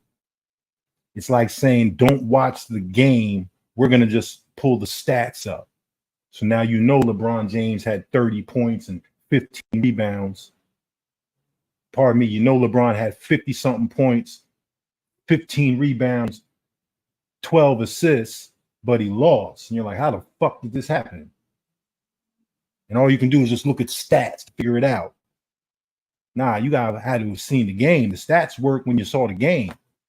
There's so much going on within the game that's unaccounted for in the stats. But they can manipulate you and tell you LeBron is this or not that based on stats. Well, he didn't score in the last couple of minutes of the game, so and they start manipulating the stats to paint the picture they want you to believe. It's the same thing going on out here with the history and with perspective. And they're using it to skew your perspective. And that's not to say that the science is not real. It's 100% real. It's accurate. And it will serve you when you get your perspectives right. But when you don't have your perspectives right, you don't know who you are, you don't know your story, the science is going to lay out a story for you. It's going to be hard for you to even fucking conceptually understand, because spiritually you've rooted yourself into a whole nother narrative that might or might not be right. Why? Because you've done it from a perspective that's not yours. When if you had done it from the perspective that is yours, hands up. When you got your hands up, we're going to get into that. When your hands are up, no control. It's out of your hands. Hands up. Palms out. Let me see what's going on. You're done. Hands up. See what I'm saying? When you hear that, you out of control. You out of your own control. Your narrative is over. Hands up. Down on your knees. Da-da-da. See what I'm saying? Everything that comes with that, you've lost complete control of your narrative. I'm going somewhere with this. Be patient. I'll roll it out soon. But hands up. You know what that means. That means you have lost control of your narrative. We running the shots now. Why? Because we got this thing on you. And we got the right to use it. And we got the public in agreement that at least we're going to talk about it. And we got institutions behind us that are going to stand with us. All these things come with that. But they coming from a perspective. So what perspective are you coming from? How did you build your perspective? What pieces did you use? Whose board are you on? See what I'm saying? Is your mind colonized? As you read the rules, are you reading the rules from an indigenous mind, or are you reading the rules from a colonized mind? I'll go back to this. A clue. If you think the redcoats are coming was a good thing, and you think Paul Revere was some type of hero, your mind is colonized. If you think George Washington was anything other than a traitor to his own nation, your mind is colonized. If you think you are an American, your mind is colonized. You already play with the pieces they've given you, like Negro and color and census. All the pieces, everything that you are fucking trying to define yourself, all the pieces that you're using, none of them belong to you.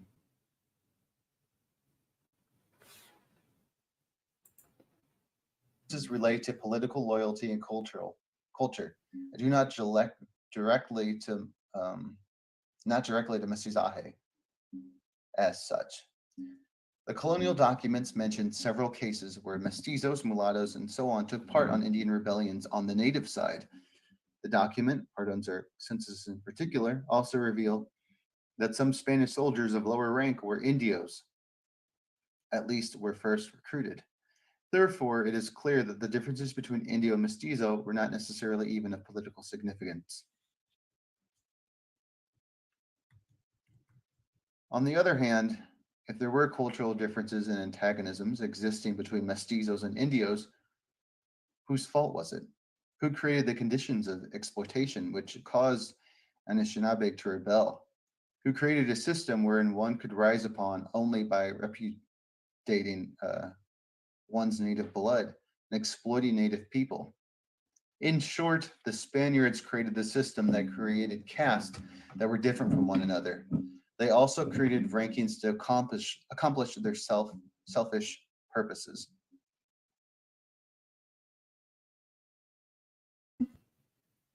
What's crazy about the cannibalism shit is I don't know any people that were actually cannibals. I know there was tribal traditions where they would eat certain parts of the animal, heart, certain things, certain rites of passage to absorb the strength, their enemy and shit like that. And from what I understood, these tribes that were being labeled cannibals, they were like eating parts of their enemy to absorb that power. That's the that's the shit they was on. You know what I mean? Now, as far as sitting around and like eating people, now there's something called early New York. It's called short pork or long pork, some shit like that. But these people was actually, let me see if I could pull that up. The long pork or the short pork. I think it's the long pork.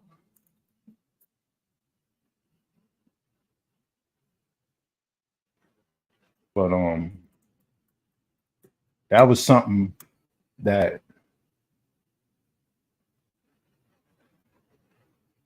the Macrobee term long pig for human flesh uses food dates from the mid-19th century.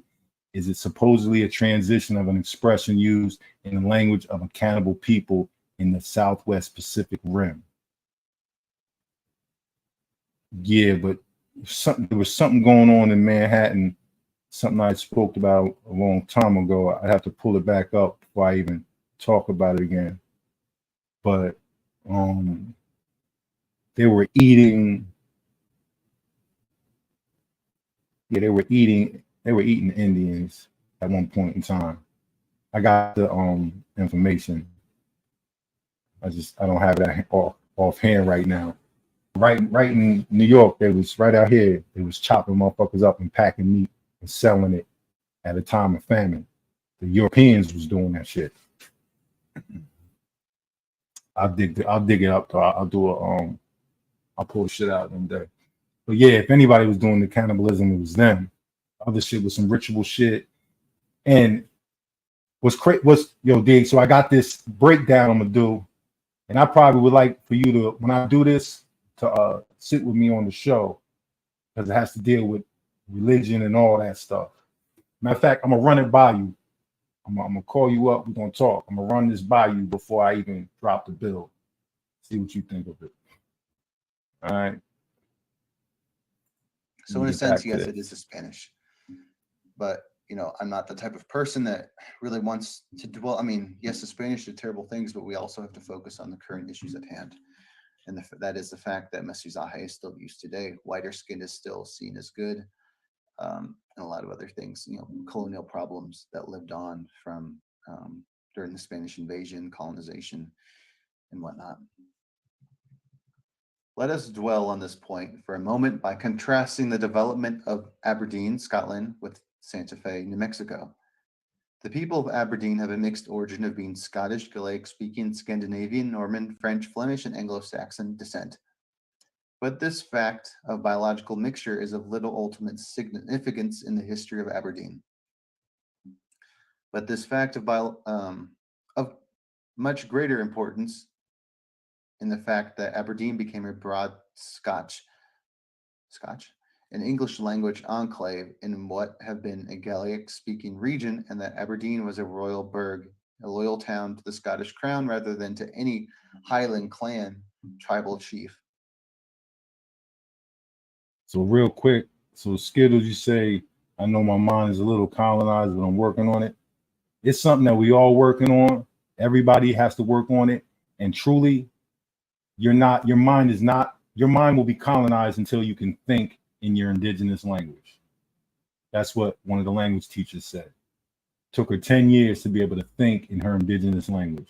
And at that point, she felt like she had not completely, because you still have those concepts in your mind, but she was able to feel like she's in a different place. So it took her 10 years to think that way. So that's the ultimate goal for me, be able to think in my indigenous language. Of greater significance, also in the history of Aberdeen, is the fact of social and economic and religious tensions within the city.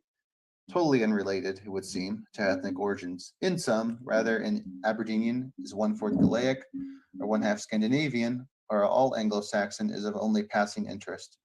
Loyalties to Aberdeen, to religion, to economic classes, to Scotland are all infinitely greater significance. Finally, all native-born Aberdenians have been considered Scots, rather of Scottish or non-Scottish descent. Similarity Similarly, Santa Fe was a Spanish royal settlement established in the far north of the Spanish Empire. Aberdeen was established to control and civilize the unruly Gaelic Scots, as Santa Fe was created to control and civilize the unruly Anishinabe. The bulk of the initial settlers of Santa Fe who lived in the barrio of Anawarakowa were Mexicans, that is, Aztec-speaking people of Anishinaabe blood, so essentially indigenous people. And I think one thing I want to bring up is, when the Spanish came and started colonizing the land, when they created the settlements, I think when you think of like the settlers that are there, yes, they were Spanish, but they also had the Aztecs that they had taken over, and the Tlaxcalans and other native groups to settle these towns as well. As time went, the people became mixed with Spanish, Anglo-Saxon, African, Pueblo Indian, Apache, Navajo, Plains Indian, and coyote ancestry being absorbed into the community. Likewise, the Mexican language was gradually replaced by religion change, and so on. Rather not a person of Santa Fe by, say, 1848 was all native, 3/4 native, or 1/2 native, or 1/8 native is utterly without intrinsic significance. What is important is whether he was rich or poor, rural or ruled, Catholic or full religion, Spanish speaking or native speaking, and so on. And soon. So on. But there is a difference between Aberdeen and Santa Fe. In Santa Fe, the racial colonist strategy of the Spaniard implemented the notion of non-white inferiority. Therefore, whether one was dark or light or classed as Mestizo, Blanco, or Indio did make a difference. The difference is not, however, due to the intrinsic significance of Mestizaje, but only to a racist colonist stratification based upon racial descent. So it's clear that the Spaniards were very race obsessed, shall we say, back then. Perhaps now, I guess the ones that are in administrative roles, those the descendants of the Spaniards, of the conquistadors, I guess you could say, that still live in the administrative positions of the ruling class. The French pursued a policy somewhat different from that of the Spanish, except in Louisiana, where part blacks were classified as quadroons, and so forth. The French were never able to recruit many settlers to come to Anishinabe-waki, so the interests of the empire and of the fur trade demanded that metis, the mixed blood, be incorporated into the French system wherever possible. It appears that prior to 1736, no distinct class of mixed bloods developed.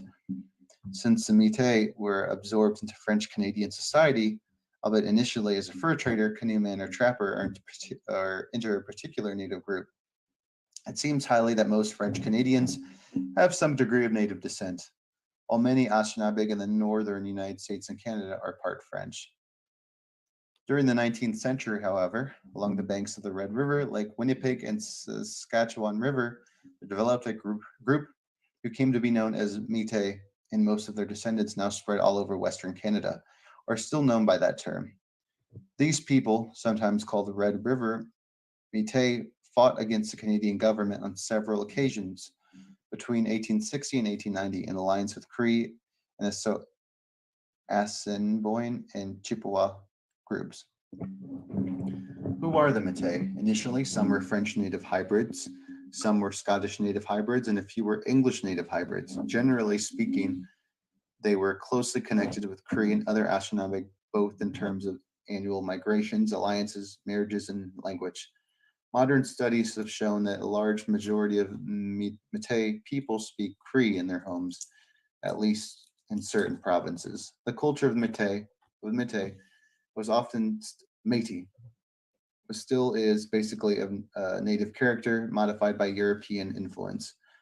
For example, they observed an annual buffalo hunting migration cycle, similar to that of the Cree and the Assiniboine, with whom they frequently lived. My tentative analysis is as follows.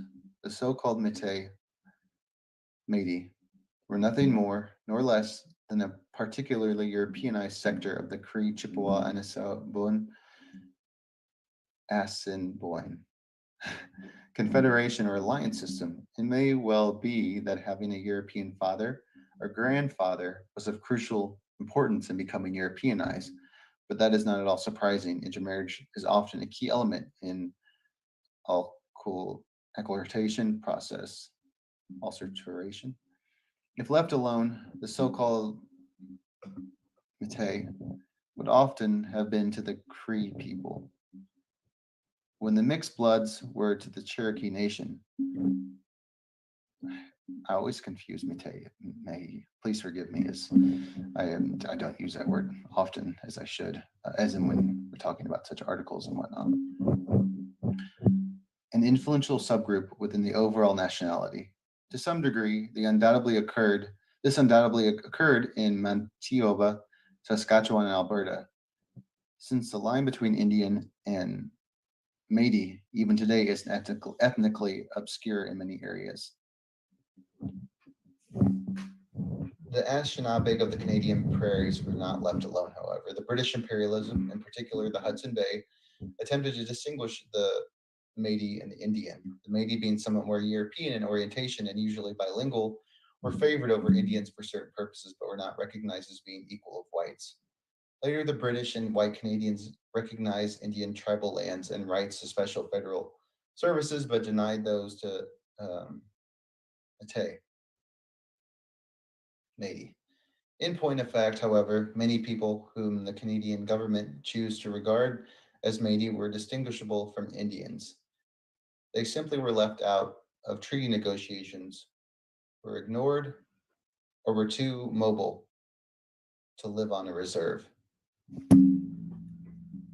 So basically, are the Métis true Mestizo, or is their present status as a result of British Canadian policy?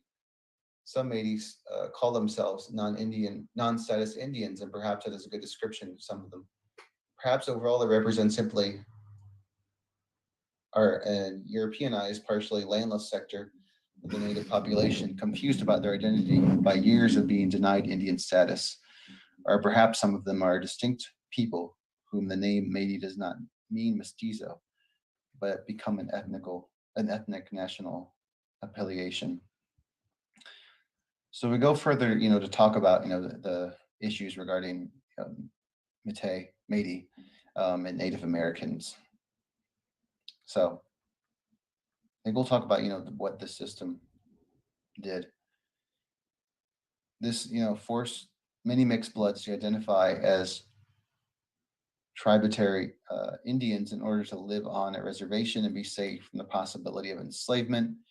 It forced all visibly non-white people, no matter what the degree of blood, to become a part of free colored castes if they wish to.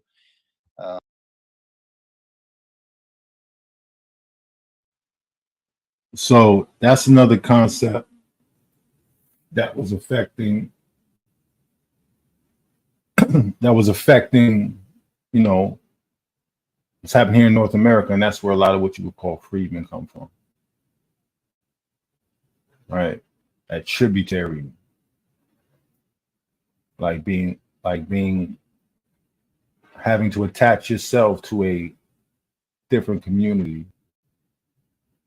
Like, that's something that was actually very common. So you'll get people, your grandmother will tell you, oh, we were this, right? But really they were just tributaries to that tribe.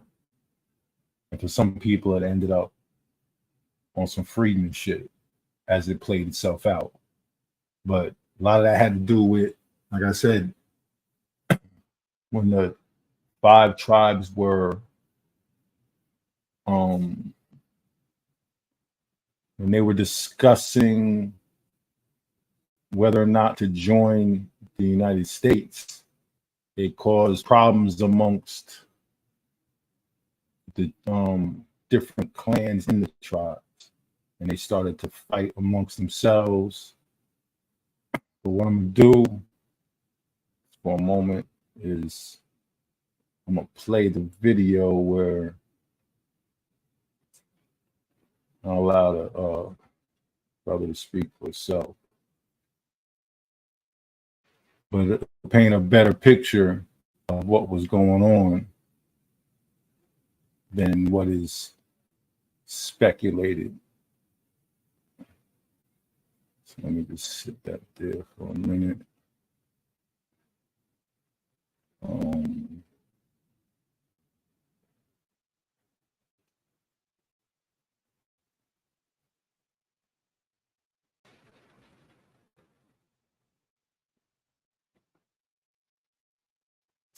Diverse citizenship. We have citizens who have mixed ancestry, who are also white, African American, Mexican American, and many other heritages. I myself am Creek and Asian.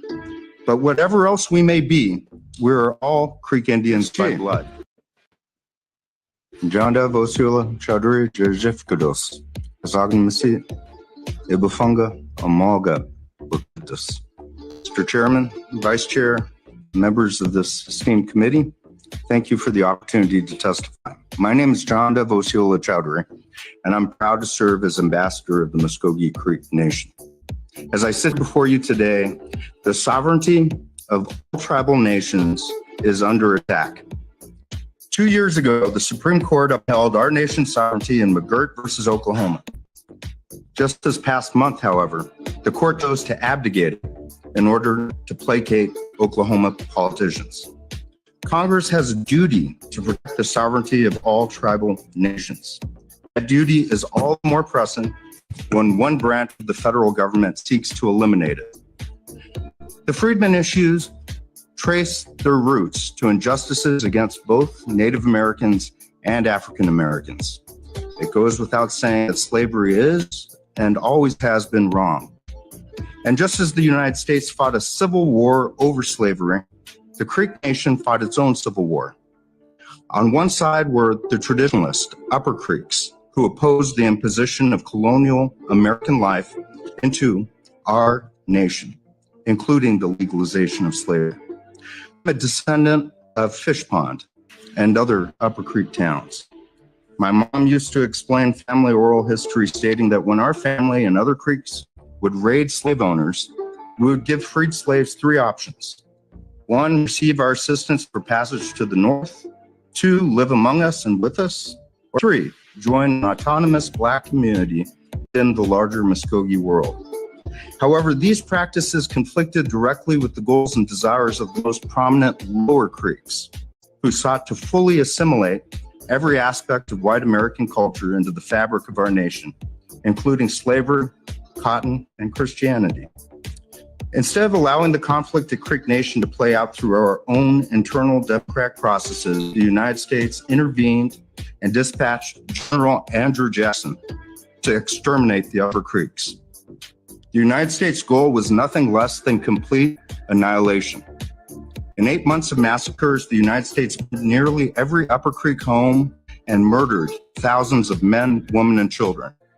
My ancestors from Fish Pond sought refuge at Horseshoe Bend on the Tallapoosa River in Alabama, and they were slaughtered by Jackson and the slave-owning Cherokee leaders John Ross and Major Ridge, who volunteered to fight with them. At Tallahassee, Jackson locked 50 men, women, and children in a cabin and burned them alive. Horseshoe Bend and the scores of massacres that preceded it silenced the strong anti-slavery faction within the Creek Nation. Jackson's extermination policies against the Upper Creeks created Alabama and resulted in the Indian Removal Act and ultimately the Trail of Tears. Even so, thousands of Creeks fought on the side of the Union in the American Civil War. Once again, we were targeted. Our homes burned and hundreds died. In exchange for our loyalty, the United States promised that once the war ended, our nation would not lose any land and all of the loyal Creeks would be financially assisted. Both promises turned out to be lies. The Treaty of 1866 has often been characterized as a Reconstruction treaty. For us, it was not. It was a land grab that stripped us of half of our reservation by force. And my great-great-grandpa up Knee Hill, who fought for the Union, said the final payment from the United States wasn't enough to buy a hat. It is important to note that we are not Cherokee Nation. We are not Chickasaw Nation. We are the Muskogee Creek Nation. Our treaty with the United States contains different language than the treaties of other tribal nations. Our current constitution was reviewed and approved by the Department of the Interior. However, the interpretation of this treaty is currently the subject of ongoing litigation. Any true solution must go beyond the shallow political rhetoric and the yes-no binaries that such rhetoric supports. To that end, we've begun a process at Muscogee Creek Nation of developing historical, cultural, and legal research that will help our citizens engage in a thoughtful, informed exploration of this issue as they exercise their sovereign right to determine the future of the Muscogee Creek Nation. The Muscogee Creek Nation is proud of our diverse citizenship. We have citizens who have mixed ancestry, also white, African American, Mexican American, and many other heritages. I myself am Creek and Asian. But whatever else we may be, we are all Creek Indians by blood. And as a nation that has endured policies intended to exterminate us because we are Creek Indians by blood, citizenship and issues involving non-Creek persons engender deep conflicting emotions. Quite frankly, our citizens stand on both sides of these issues. We are working towards healing. We are not only the descendants of select families that owned slaves, but also those who opposed slavery and incurred the targeted and murderous wrath of the United States military. But the solution to this is not another colonial intervention by the United States. Mado.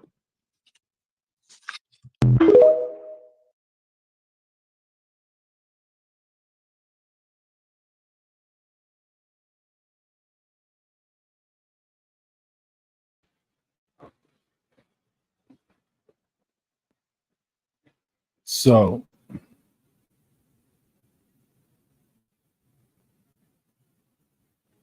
what's going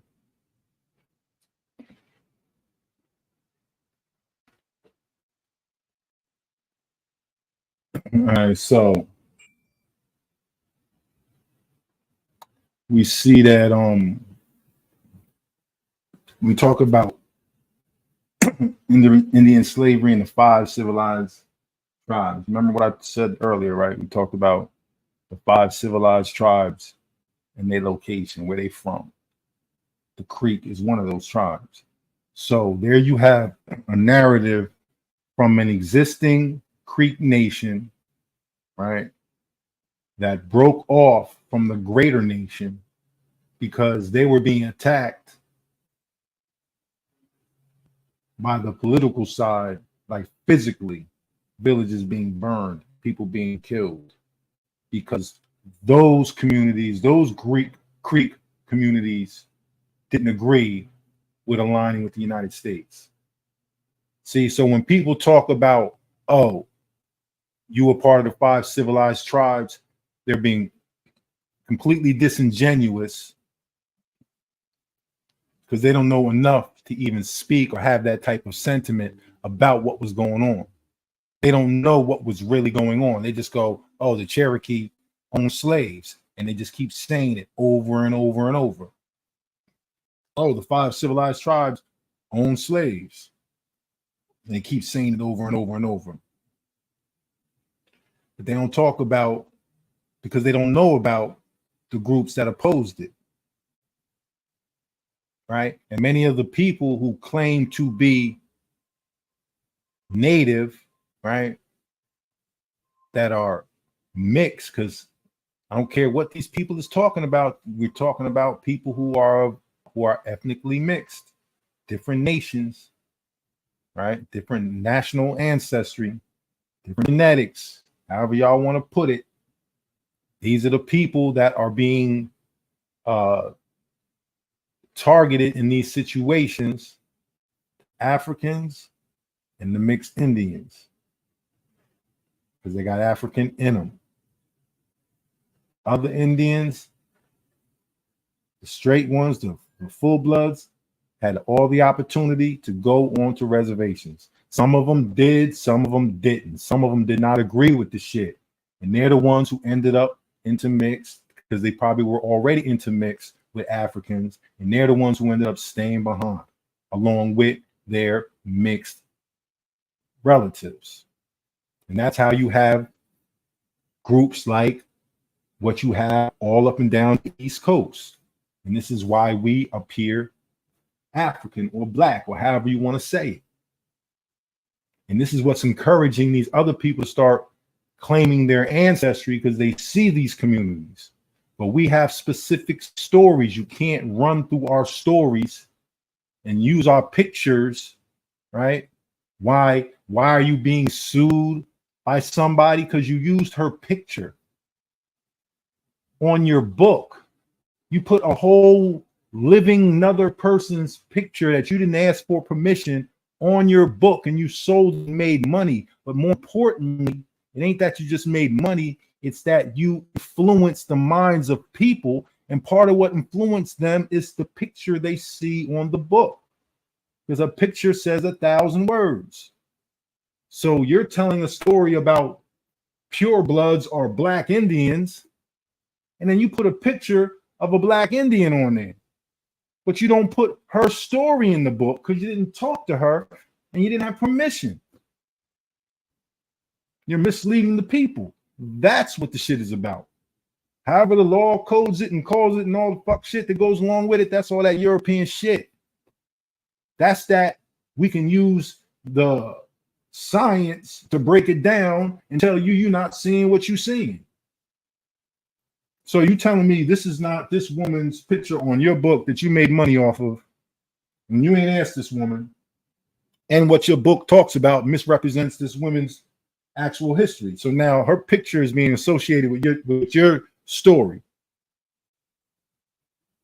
And you don't think, and you think you, because you can go into a courtroom and argue that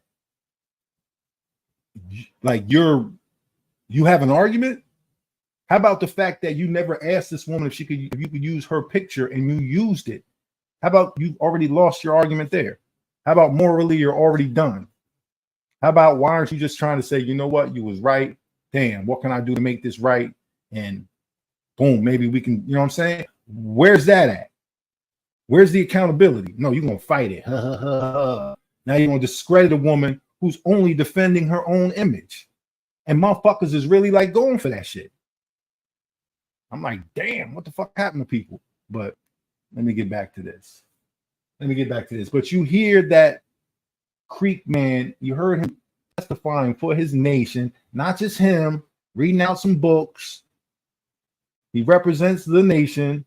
A lot of nation that people claim he's Muskegee. That's a language group. He's Creek. All right. And he's telling the story of how slavery in the Creek Nation affected his particular group.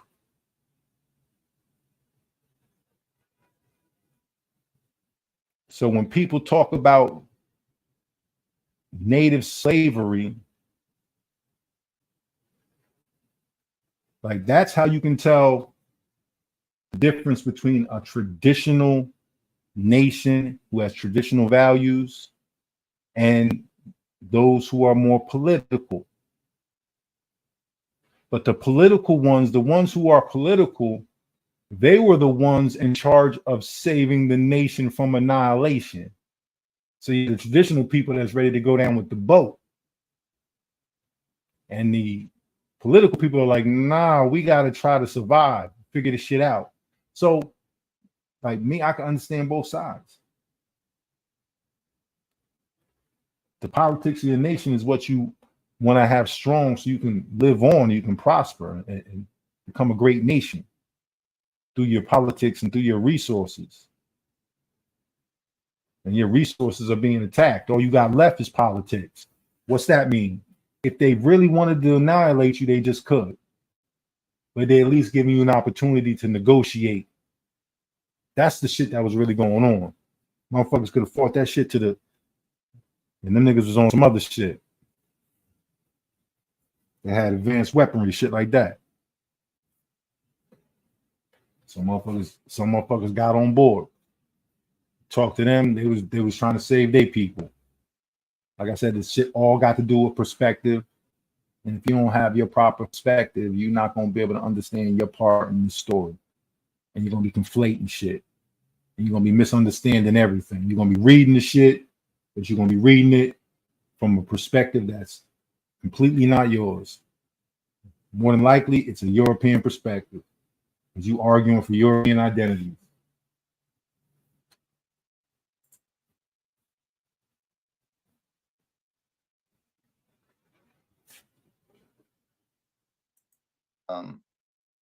It accentuated notions of white supremacy and encouraged people to try to be as white as possible, and made caste consensus and encouraged disunity amongst the oppressed non-whites.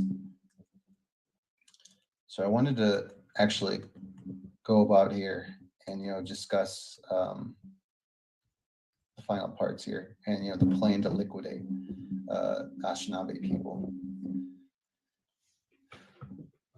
In Mexico, an Indio who puts on shoes learns Spanish and moves to a larger city and becomes non-Indian.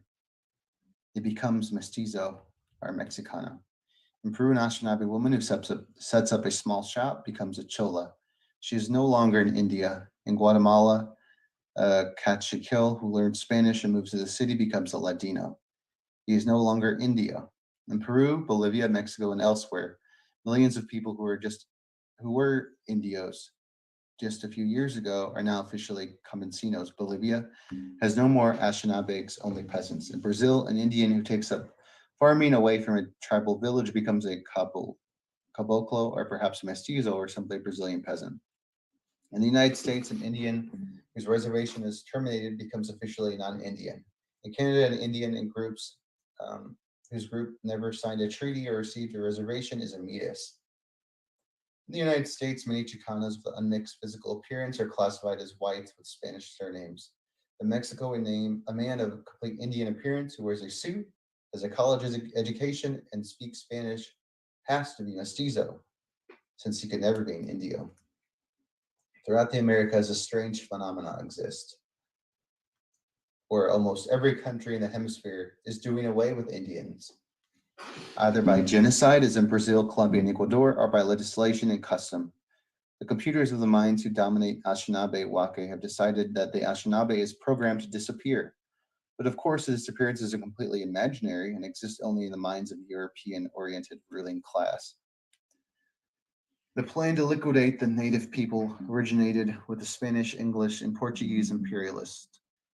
It involved several components: killing Anishinabe in wars of conquest, forcibly destroying native identity and cultures in programs of missionization, of civilizing, transforming economically independent natives into serfs, slaves, or urban proletariat, and therefore making them part of the imperial economy, making native India way of life bad and encouraging via racism everyone to try to become Hispano, white, Portuguese, or at least mestizo, discouraging the association of mixed bloods with people still identified as Indian, developing jealousy and the same on the part of the various castes, and doing everything possible to be sure that all people, whether European ancestry, mixed ancestry, or native ancestry, regarding everything European as good and everything as Anishinabe, indigenous, as bad.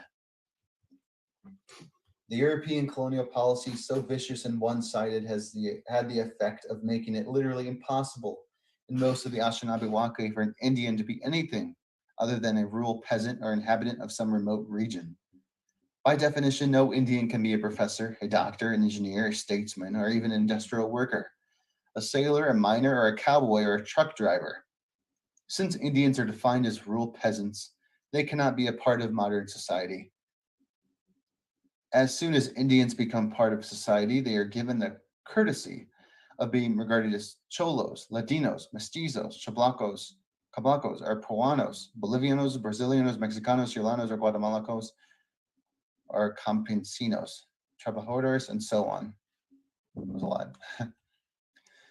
This is true to some degree even in the United States, where tourists and white children want to see real Indians in war bonnets and feathers, and where anthropology is stereotyped. Indian culture, such as pre-white contact period. European imperialist thinking has denied Anishinabe the right to possess large mass nationalities. The anthropologists and colonists generally have decided that Indians are tribal forever, or other people have had the right to merge tribes together and form large nation states. Anishinabe becoming something else rather than wherever they leave their village. For instance, Paraguayans, Hondurans, Nicaraguans, and El Salvadorians are not Indians. How could they be? They belong to nation states, but why not? Have they magically changed their race merely because of intertribal mixture and the absorption of a few aliens? Are the Germans no longer German because they merged different tribes, changed the religion and social system? If Europeans can remain Europeans, while going through the process of tremendous social change, Anishinabe can remain Anishinabe without doing the same thing, no matter what white social scientists want to tell us. I think what I want to also add on is that Dr. Forbes is very correct that a lot of scientists and academia, professors, do want to label us as mestizos. We cannot be indigenous because we are not a part of a tribe in their mind. But why did they say that? Did they believe that if more of us wanted to be indigenous, would that be a threat to their way of life, or does it disrupt their social thought, in which we as indigenous people must be classified as Latina, Hispanic, and nothing else? Since 1492, the conscious European colonist policy has been to transform Anishinabe into an urban or rural proletariat. To accomplish this, tribes and villages had to be destroyed, uprooted, millions had to be killed, ancient values had to be destroyed, and a whole new mass of landless, economically dependent people had to be created. In the United States, this policy has determined much of the present circumstances of the urban Indian, the landless Chicano migrant, the urban Chicano worker, and of course the landless Black population. South of the United States, the result of this policy has been the creation of the Mestizo, Ladino, Cholo, Caboclo population. Basically and fundamentally, the so-called mestizos of Anishinabe-waki are nothing more or less than the proletarianized Anishinabe. They are simply the descendants of Indians forced off their land, forced to mix with divergent tribes and languages, forced to learn Spanish or Portuguese, forced to become Christians, forced to become an impoverished mass of rural or urban wage laborers. Of course, in this process of being proletarianized, Europeans, Africans, and even Asiatic genes have been absorbed. But the fact of race mixture is of no real significance. Rather, the proletarianized, detribalized masses of pure Anishinabe or mixed descent is inconsequential. What real difference can be shown between the predominantly Indian Spanish-speaking proletariat of Mexico and somewhat more mixed proletariat of El Salvador, aside from the fact that one is Mexicano in a specific history and the other is Salvadorian? The Spanish-speaking Peruano is every bit as Anishinabe as the Quechua-speaking Peruano. The difference between the two groups are due to specific cultural characteristics, not the race. Again, my friends, look at the government systems defining race in South America. Jack Forbes is speaking the truth. Governments only look at the cultural points of these certain groups. Peru is much more indigenous than what a historian, what a government official will tell you. Essentially, these differences derive from the way colonialism affected the two groups. Both are equally pawns and victims of white manipulation and white-oriented thinking. In this connection, it should be stressed that the colonial policies of Spain, Portugal, Britain, and the United States have never been assimilationist. Excuse me. It was not the intention of the white invaders to absorb non-whites into their own superior race. Excuse me. On the other hand, it was and is the policy of white ruling groups of Anishinabe-waki to proletarianize non-whites.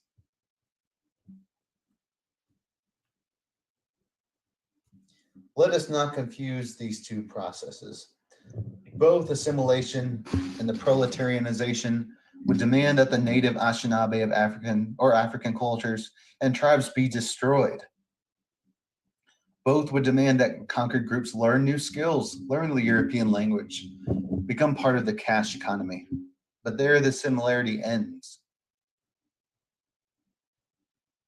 An assimilation policy would require the liquidation of racism, color consciousness, and the resistance to intermarriage.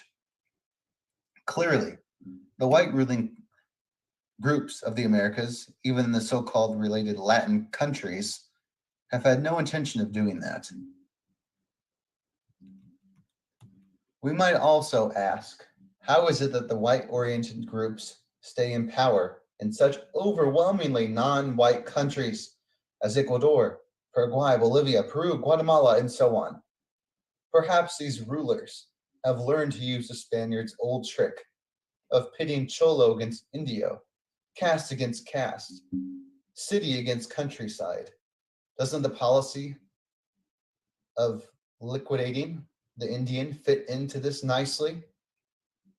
For example, an Inca-oriented cultural revolution cannot probably occur in Peru. Revolution cannot probably occur in Peru as long as the cholos are led to believe that they are different and better than the indios. No real revolution can take place in Guatemala as long as the indios distrust the Latinos and Latinos look down upon indios. It all seems so clever and thus far so successful. Divide and conquer. Keep divided and control. I truly believe, and I would love someone to comment on this, on what the education systems are in Central and South America. Do teachers tell us, those that are classified as mestizo or been told mestizo all their life? Is that what teachers, is that what we're taught in schools? By parents? Of course, probably. Of course, not all.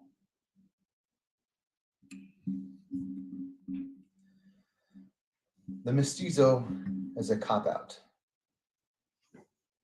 Before 1910, it was common for the Mexican intelligentsia to refer to themselves as blancos in contrast to los indios. Until very recently, it is also common for Mexican Americans to refer to themselves as white. Latino Spanish Americans are Hispanos. More recently, first in Mexico and now in the United States, the mestizo concept has come to be used along with the ambiguous La Raza terminology and de habla español in the United States. This movement from whiteism and Spanishism to mestizoism can be as progressive step. In that apparently the presence of Anishinabe ancestry is being acknowledged. In that sense, perhaps it should be encouraged. On the other hand, to be a mestizo is to be a nothing, in particular, as discussed above. As people are mestizos to one degree or another, so far the Mexicano or Chicano, to say he is mestizo is to say, in effect, I am a human being. Moreover, in its usage, it says, I am an outcast, a confused in between in person. It may well be that many Chicanos are confused about the clash between Mexican and Anglo-American values, but mestizo is not used to refer to that cultural conflict.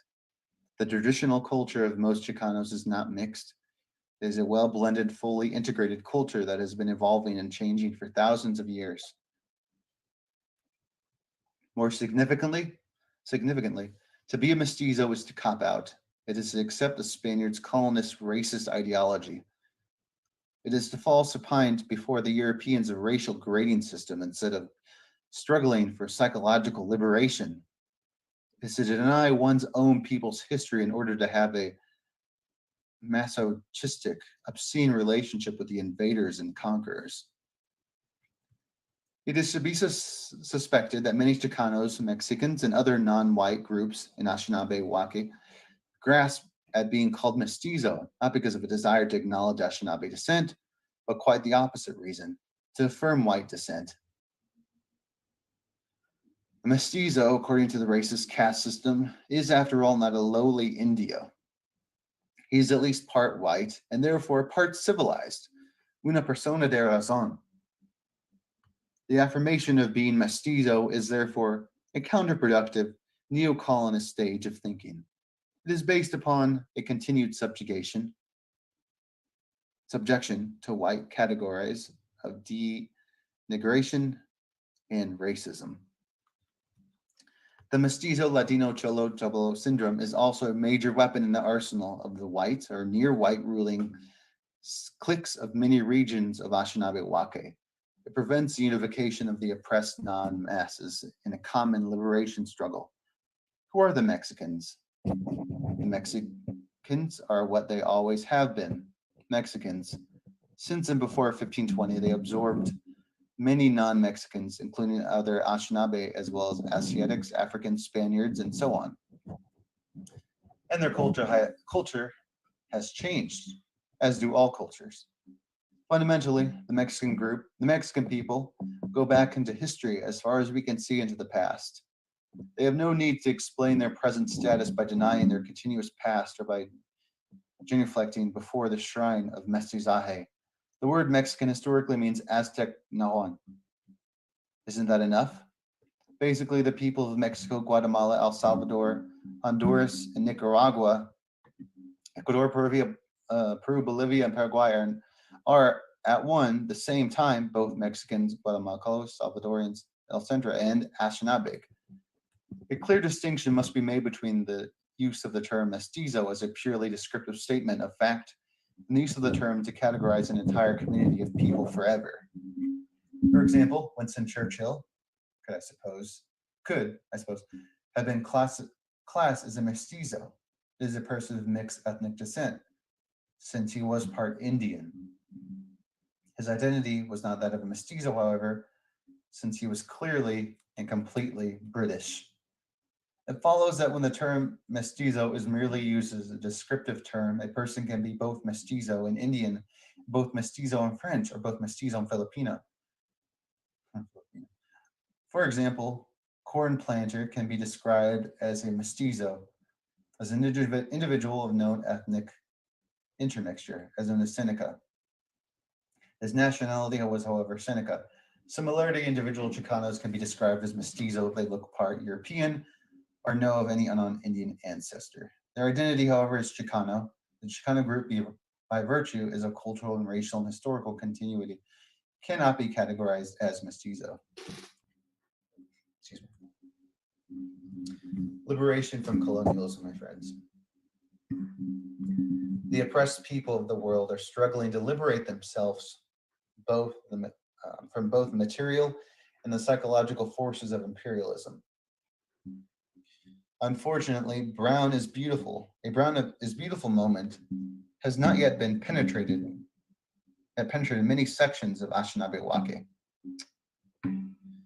Many people are still castrated by feelings of racial and cultural inferiority implanted by European colonists and their neo-colonist successors. The mestizo concept, as used by Spaniards, by white ruling cliques,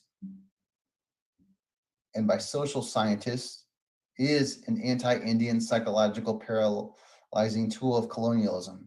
It must be exposed and replaced by concepts rooted in the realities of American life. So yeah, guys, I did not intend to go that long, but thank you all so much for listening to my voice for that long. I hope everything made sense to you. And I would love to see what your guys' responses would be in the comments section. Again, Juan Cholo and I will be having more videos soon. I'm going to be out for a while, and Juan Cholo will still be out.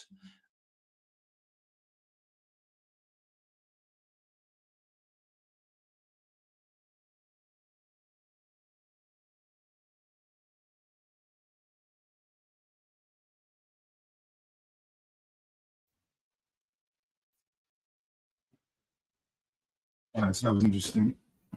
Definitely, a lot of the same sentiment. It's probably where I get it from.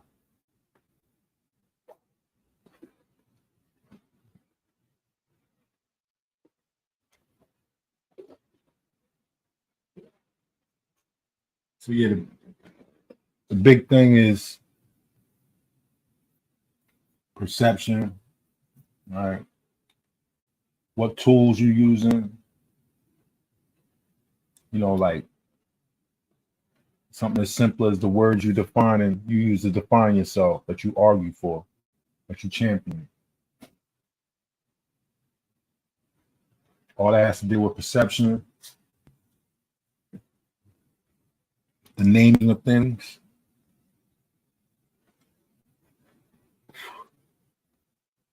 Right, the naming of things denotes some type of possession. Right, let me see something. Hold up. Yeah, like that. Yeah, so these attributes, these titles we argue for, that we assign to people, try to make sense of things. It makes sense of things from a certain perspective. You got to get out of all that.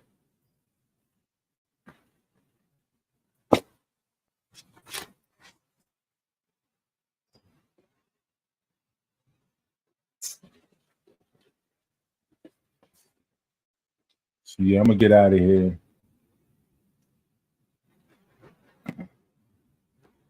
Thank you to Indigenous Podcast for that read. I didn't feel like reading that whole thing. So did a good job, bro. We appreciate you. Rip Shop, peace, bro. Darren, peace, y'all. I appreciate you. Skittles, peace. Appreciate you. Yeah, it's time to go eat.